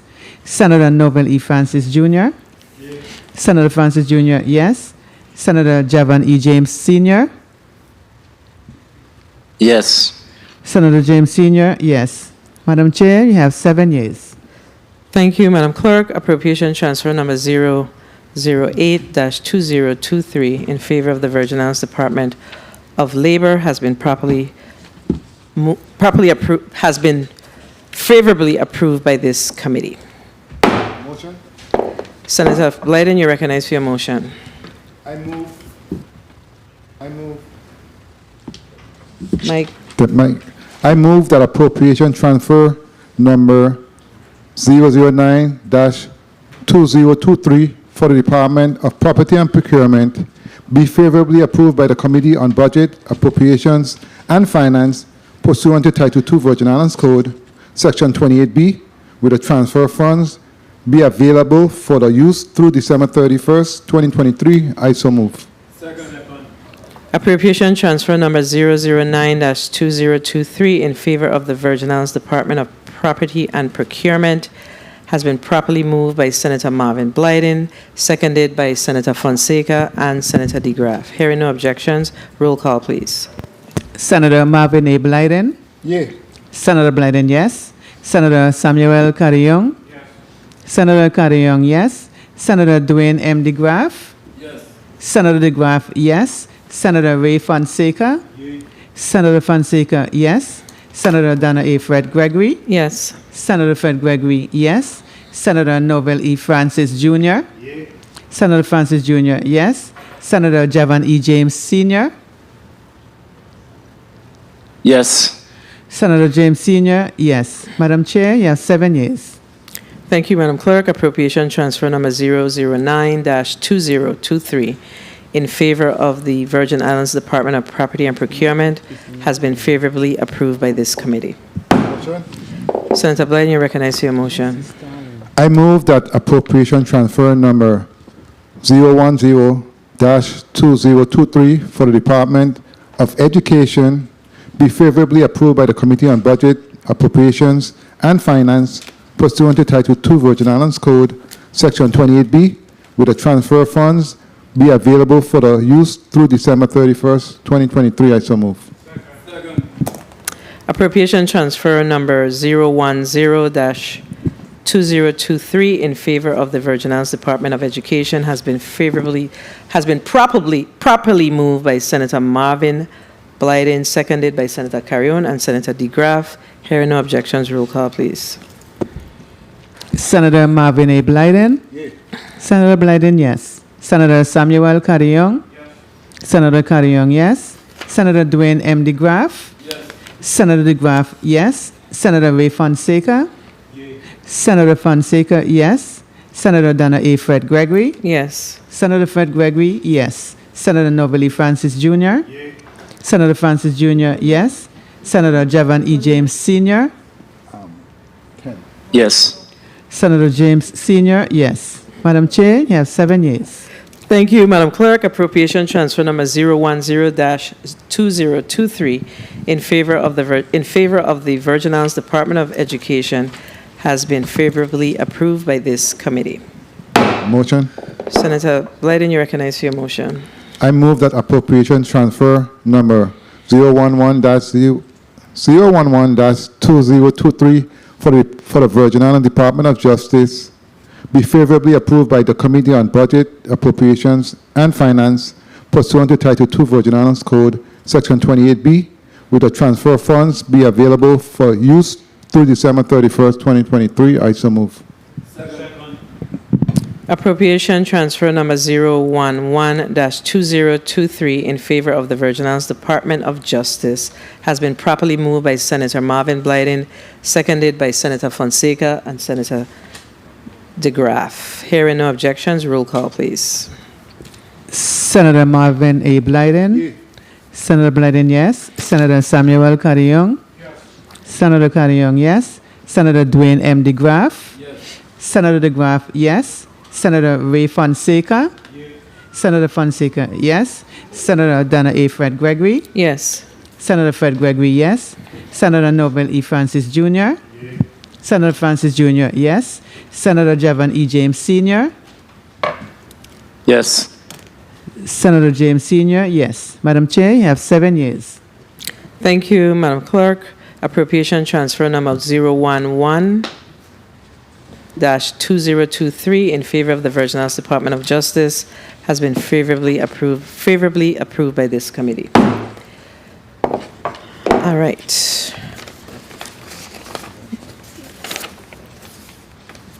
So let me just say that we have approved all of these appropriation transfers, and we do not take this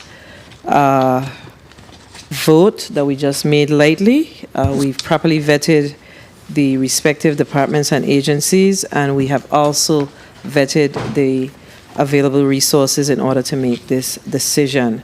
But we will continue to ask the departments and agencies to obligate the funds that are appropriated to them on an annual basis. And again, we are looking a lot deeper into the FY24 budget to make a determination as it relates to the resources that we are making available to these departments. Do I hear a motion? You recognize for your motion, Senator Francis Jr. Thank you very much, Madam Chair. Madam Chair and colleagues, I move that Bill number 35-0067, an act approving and the lease agreement between the government of the Virgin Islands, acting through its Commissioner of Property and Procurement, and Inter-Island Auto Group LLC, doing business as VIP Quick Lube, for improved parcels number 70, submarine base number 6A, Southside Quarter, St. Thomas, Virgin Islands, to be used as a new and used car dealership, repair shop, importer of goods, retail shop, store, and for other related purposes, be approved by this committee and sent forward to the Rules Committee for further consideration. I so move. Bill number 35-0067, an act approving the lease agreement between the government of the Virgin Islands, acting through its Commissioner of the Department of Property and Procurement, and Inter-Island Auto Group LLC, doing business as VIP Quick Lube, for improved parcel number 7, submarine base number 6A, Southside Quarter, St. Thomas, Virgin Islands, to be used as a new and used car dealership, repair shop, importer of goods, retail shop, store, and for other related purposes, has been properly moved by Senator Novalee Francis Jr., seconded by Senator Dwayne M. DeGraff and Senator Samuel Carrion and Senator Marvin Blyden. Hearing no objections, roll call, please. Senator Marvin A. Blyden? Yeah. Senator Blyden, yes. Senator Samuel Carrion? Yes. Senator Carrion, yes. Senator Dwayne M. DeGraff? Yes. Senator DeGraff, yes. Senator Ray Fonseca? Yeah. Senator Fonseca, yes. Senator Dana A. Fred Gregory? Yes. Senator Fred Gregory, yes. Senator Noble E. Francis Jr.? Yeah. Senator Francis Jr., yes. Senator Javon E. James Sr.? Yes. Senator James Sr., yes. Madam Chair, you have 7 yeas. Thank you, Madam Clerk.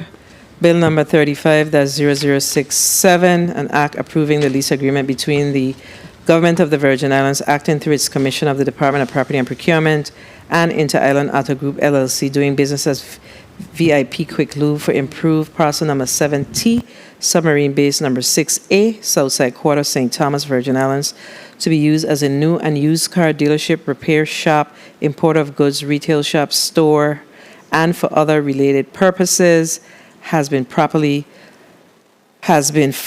approved by this committee and will be forwarded to the Rules Committee for further consideration and action. Motion, do I hear a motion? Motion. You recognize your motion, Senator Francis Jr. Thank you very much, Madam Chair. Madam Chair and colleagues, I move that Bill number 35-0104, an act approving the lease agreement between the Government of the Virgin Islands, acting through the Commissioner of the Department of Property and Procurement, and Roncan Inc., doing business as Sandcastle on the Beach, to lease plot number 128B, Two Brothers Smithfield and Hasselberg, West End Quarter, and number plot 129, Two Brothers Smithfield and Hasselberg, West End Quarter, St. Croix, Virgin Islands, be approved by the Committee of Budget, Appropriations, and Finance and sent forward to the Rules and Judiciary Committee for further vetting. I so move. All right. Bill number 35-0104, an act approving the lease agreement between the Government of the Virgin Islands, acting through the Commissioner of the Department of Property and Procurement, and Roncan Inc., doing business as Sandcastle on the Beach, to lease plot number 128-B, Two Brothers Smithfield and Hasselberg West End Quarter, and plot number 129, Two Brothers Smithfield and Hasselberg West End Quarter, St. Croix, Virgin Islands, has been properly moved by Senator Novalee Francis Jr., seconded by Senator Marvin Blyden, Senator Samuel Carrion, Senator Ray Fonseca, Senator Dwayne DeGraff. Hearing no objections, roll call, please. Senator Marvin A. Blyden? Yes. Senator Blyden, yes. Senator Samuel Carrion? Yes. Senator Carrion, yes. Senator Dwayne M. DeGraff? Yes. Senator DeGraff, yes. Senator Ray Fonseca? Yes.